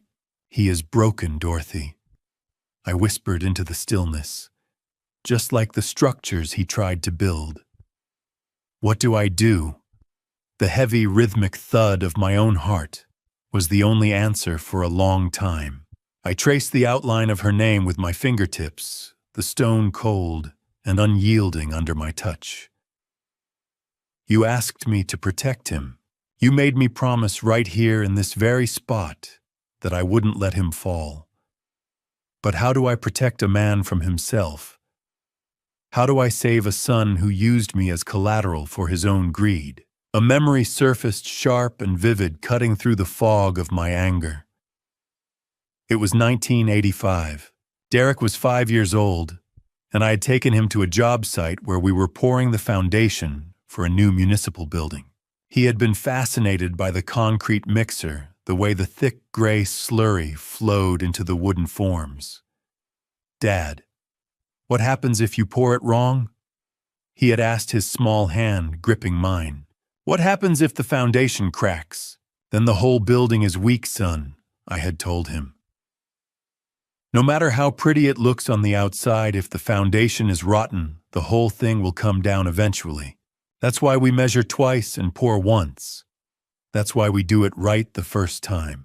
I had been teaching him about integrity, about the importance of a solid foundation. How had he forgotten that lesson? Or had I failed to teach him the most important part, that integrity isn't just about the structures you build, but about the life you live? I wrestled with the ghost of her deathbed request. She had asked me to protect him. But could I protect a man from the consequences of his own predation? Can a man truly be a father if he doesn't let his son face the winter he created? I asked the empty air, the question hanging heavy in the cooling desert breeze. Accountability isn't punishment, Charles. I could almost hear her voice in the rustle of the dry grass and the distant cry of the coyote. It is the only way to save what is left of him. You don't save a man by shielding him from the truth. You save him by making him strong enough to face it.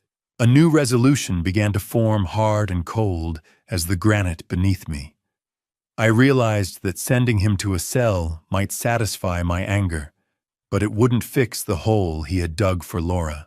It wouldn't restore the 10 years she had spent saving for a home, the car she had sold, the career she had paused. Derek needed to face the consequences, but he also needed a path forward, not for his sake, but for hers. I would offer him a way out of the criminal drugging charges but only if he signed a legally binding restitution agreement. Every cent he earned, every asset he managed to salvage, would go to paying back Laura's savings first. He would spend the next decade, maybe more, rebuilding what he had destroyed. Not for me, not for himself, but for the sister he had betrayed. I brushed the desert dust off Dorothy's headstone and stood up, my knees popping with the weight of 70 years. The sun had fully set now, the sky a deep purple bruise streaked with gold. The cemetery lights flickered on, casting long shadows across the graves. "I have my answer, sweetheart," I said aloud, my voice steady and clear. "He's going to face the truth, even if it kills the man he used to be. And maybe, just maybe, a better man will rise from the ashes." As I walked back to the car, I pulled out my phone and dialed Paul Gutierrez. "Paul, it's Charles. I need you to draft a restitution agreement. Full terms, ironclad, no loopholes. Derek pays back every cent Laura spent with interest before he keeps a dime for himself. And I want a clause that if he defaults, the criminal charges get refiled. He gets one chance. One." Paul was silent for a moment. Then I heard the scratch of pen on paper. "I'll have it ready by tomorrow morning, Charles. Are you sure about this?" I looked back at Dorothy's grave, the headstone glowing faintly in the cemetery lights. "I'm sure. It's what she would have wanted. Not forgiveness without accountability, but accountability with mercy." "Understood," Paul said. "I'll see you at 9. I hung up and climbed into the car. The engine roared to life, and as I drove away from the cemetery, I felt the first true sense of peace I had known in 2 years. The road ahead was long and the wounds were deep, but for the first time I knew the direction. Forward. Always forward. The drive back from the cemetery felt different. The road wasn't a getaway path anymore. It was a way forward. The morning sun flooded my kitchen for the first time in months, illuminating the scars on the wooden table where I finally signed the papers that returned my name to my life. I watched the golden dust motes dancing in the light, a silent celebration of a home reclaimed. The smell of fresh coffee, real coffee, not the instant powder Derek had left in the cupboards, filled the air, a small luxury that suddenly felt monumental. Paul Gutierrez sat across from me, his expression uncharacteristically soft as he watched me grip the pen. Beside him, Derek sat with his head bowed, looking years older than he had just a week ago. His hands, once smooth and manicured from years behind a desk, were already calloused and dirt-stained from 3 days of day labor on a landscaping crew. The expensive cologne was gone, replaced by the honest smell of sweat and sun-baked earth. Surprisingly, Derek told us that Blackwell had reached out through a back channel, offering him a stash of cash to flee to Phoenix and disappear before the state task force could dig deeper. "He called me from jail." Dad, Derek said, his voice hollow. "He told me there was $50,000 in a safety deposit box in Scottsdale. All I had to do was take it and disappear. He said if I testified against him, his associates would make sure I never made it to trial. But my son had refused." Derek looked up at me, his eyes red-rimmed and exhausted. I thought about it. God help me, I stood in that motel room for 3 hours staring at the address he gave me. But then I thought about Mom. I thought about what she would say if she could see me now. And I realized I couldn't run anymore. I've been running from the truth for 2 years, and all it did was destroy everything I loved. He chose to sit at this table and sign the restitution papers as his first act of genuine accountability. Paul slid the thick legal document across the mahogany surface, the pages crisp and official. This agreement stipulates full restitution of $25,000 to Attorney Gutierrez for legal fees, and the remainder, approximately $87,000, to be paid directly to Laura Wright over a period not to exceed 10 years, Paul explained, his voice taking on the measured cadence of a man who had seen too many families torn apart by greed. Any default on monthly payments will result in immediate reinstatement of criminal charges for elder abuse and fraud. You will also be required to attend court-mandated financial counseling and submit quarterly income statements for review. Derek picked up the pen, his hand shaking so badly the first signature was barely legible. "I know this doesn't fix anything," he said, his voice cracking. "I know you'll never look at me the same way, but I need you to know. I need Laura to know. I'm going to spend the rest of my life trying to become the man Mom thought I was." I watched the scratch of the pen on legal parchment as we finalized the agreement. Each stroke felt like a small stitch in a wound that would never fully heal, but at least it was finally being closed. "It is done," Charles Paul said, sliding the last folder into his briefcase. "The house lien is officially dissolved due to the proven fraud, and your pension is now secured under an independent trust that no one else can touch. The house is yours again. Truly yours." I looked at Derek, who stood up slowly, his chair scraping against the tile floor, with a sound that felt final. "I will pay it back, Laura. Every cent." He said, his voice a gravelly whisper, as he turned toward the hallway where Laura stood silent and watchful. "I am sorry." Laura didn't move. Her arms crossed, her expression unreadable.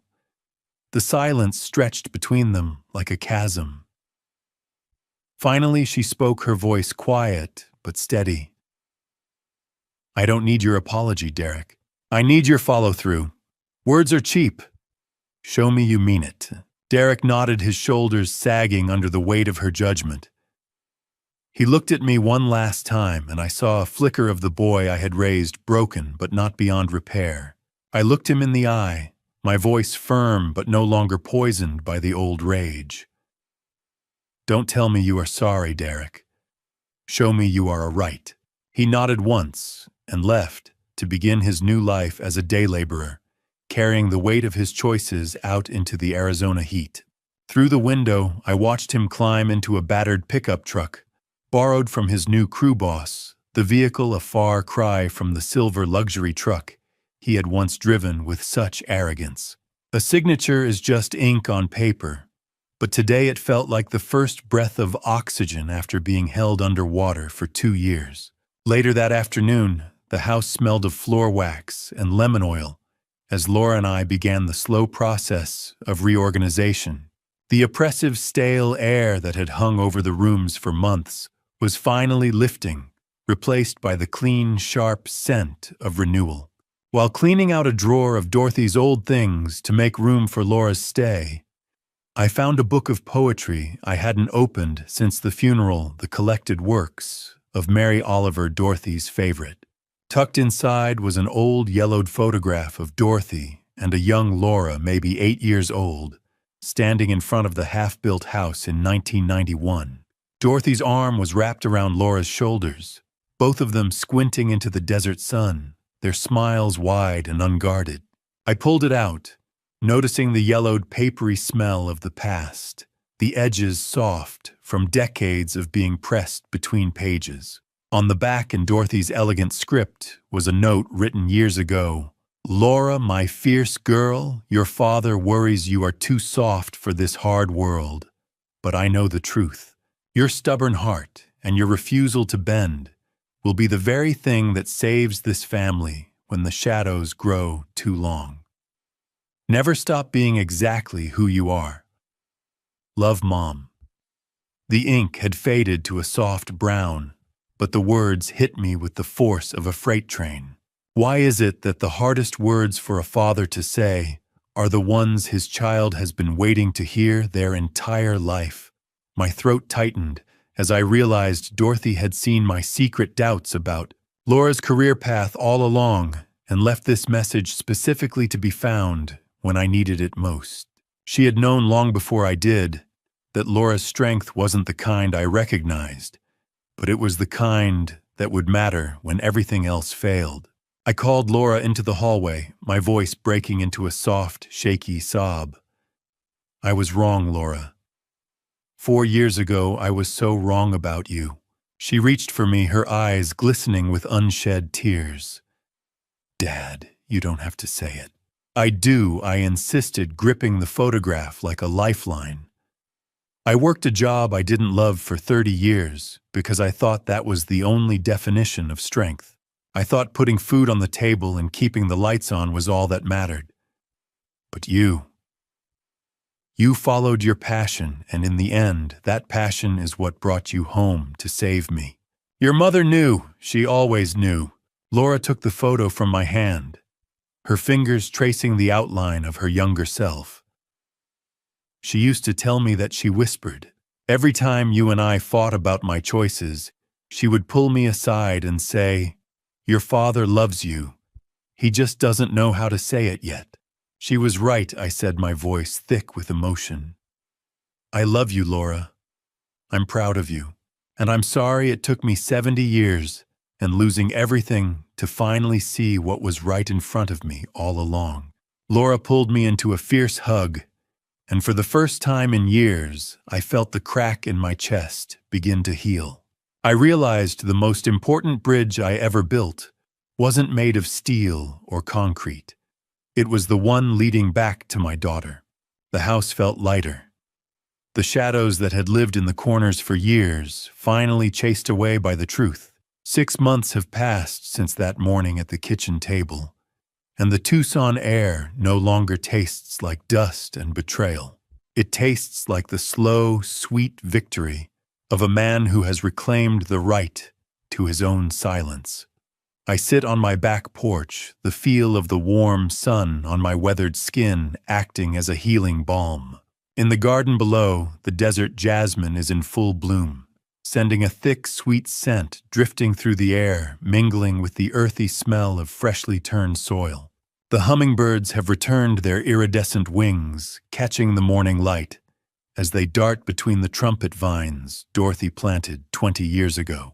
Laura has transitioned to a remote teaching position to stay close, and the garden is thriving under our joint care. She teaches her university courses from the converted sunroom, her voice drifting through the open windows as she lectures on American literature and social justice. Sometimes I sit in the kitchen and listen to her passionate explanations of Baldwin and Morrison, and I think about how close I came to never hearing that voice again. Every month, a small envelope arrives in the mail from Derek.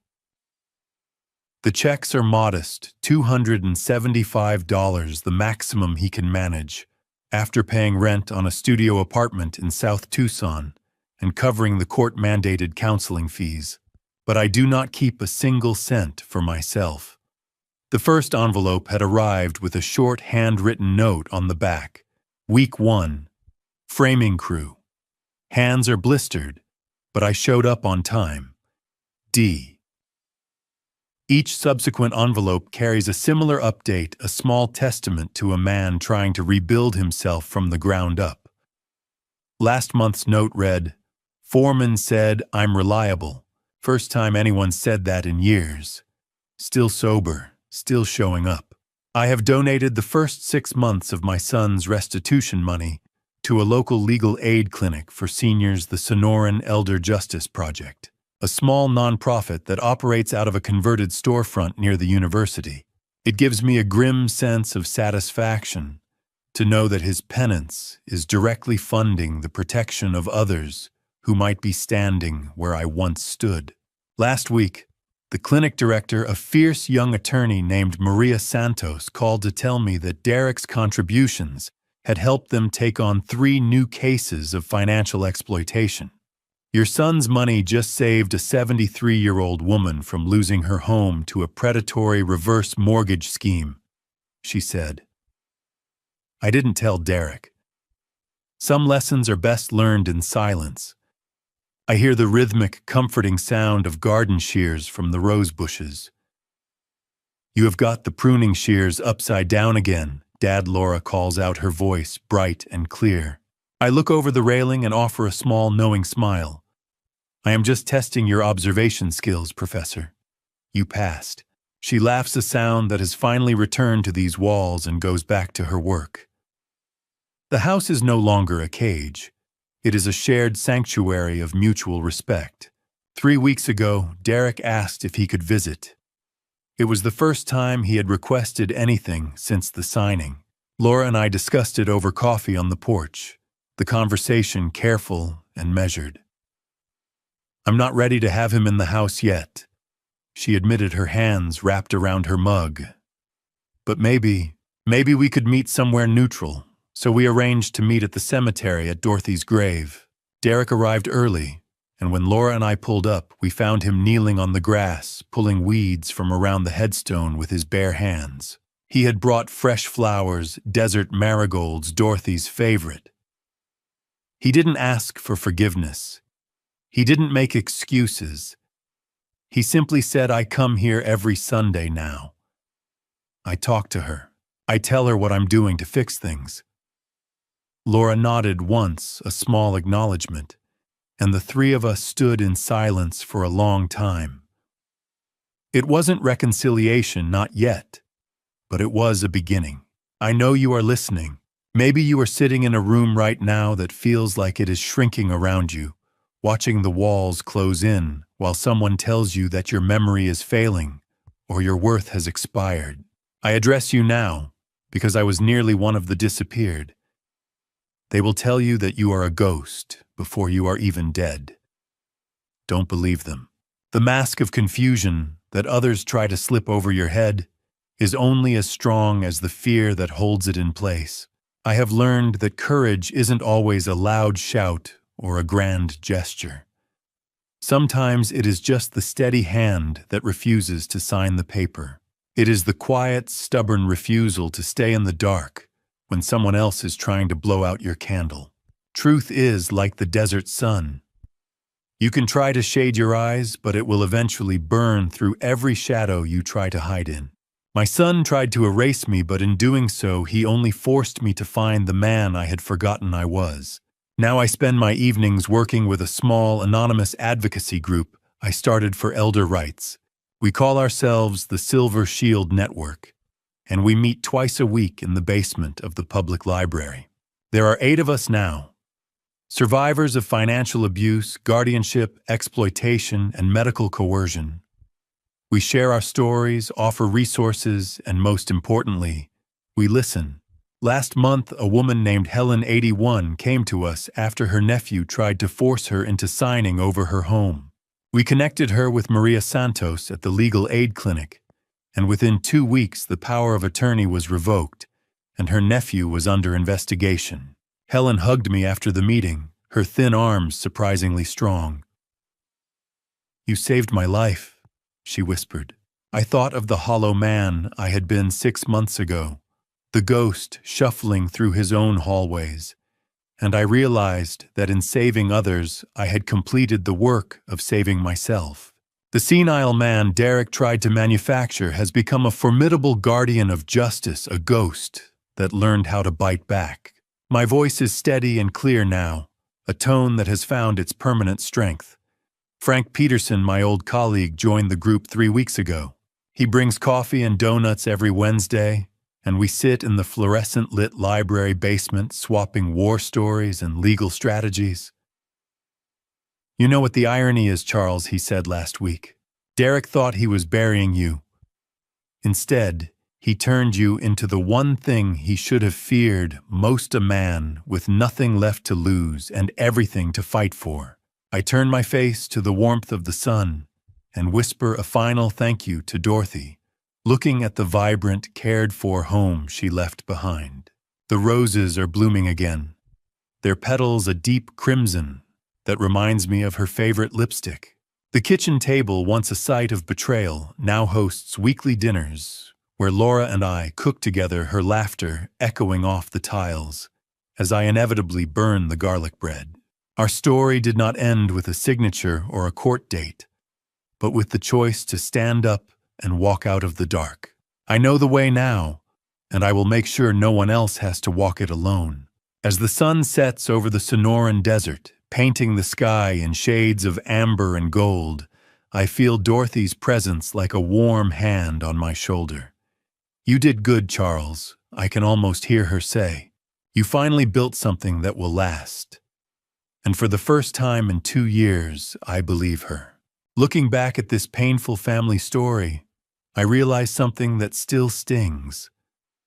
I spent decades building houses strong enough to survive desert storms, yet I failed to notice the cracks forming inside my own home.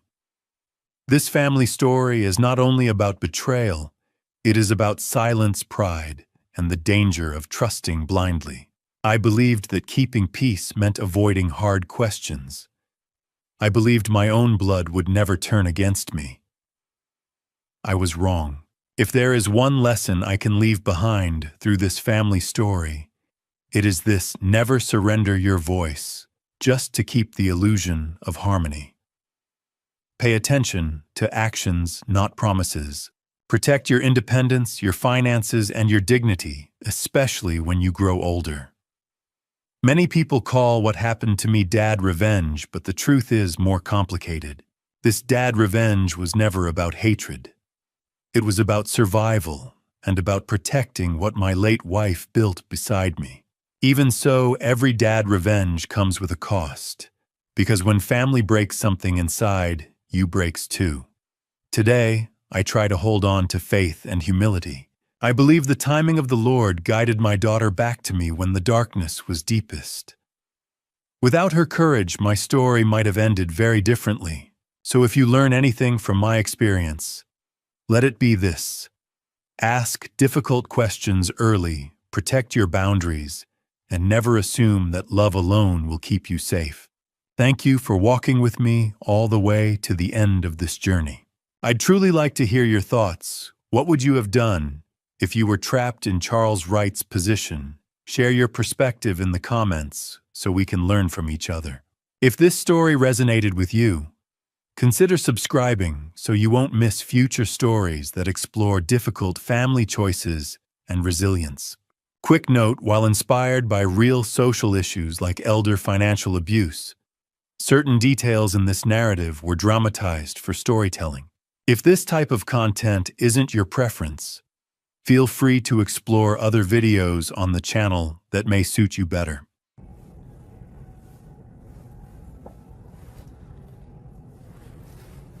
왜요? 혼초밥 창피해요? 그러면은 그거 가면 되잖아요.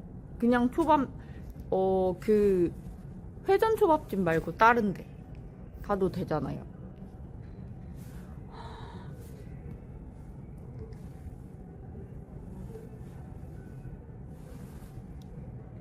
와, 얼굴 진짜 부었다.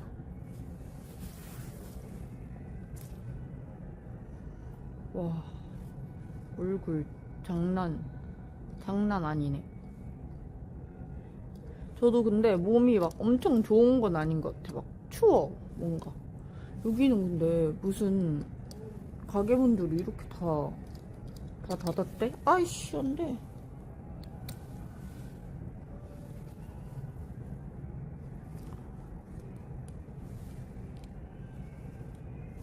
여기 보세요. 오늘 수요일 아닌가?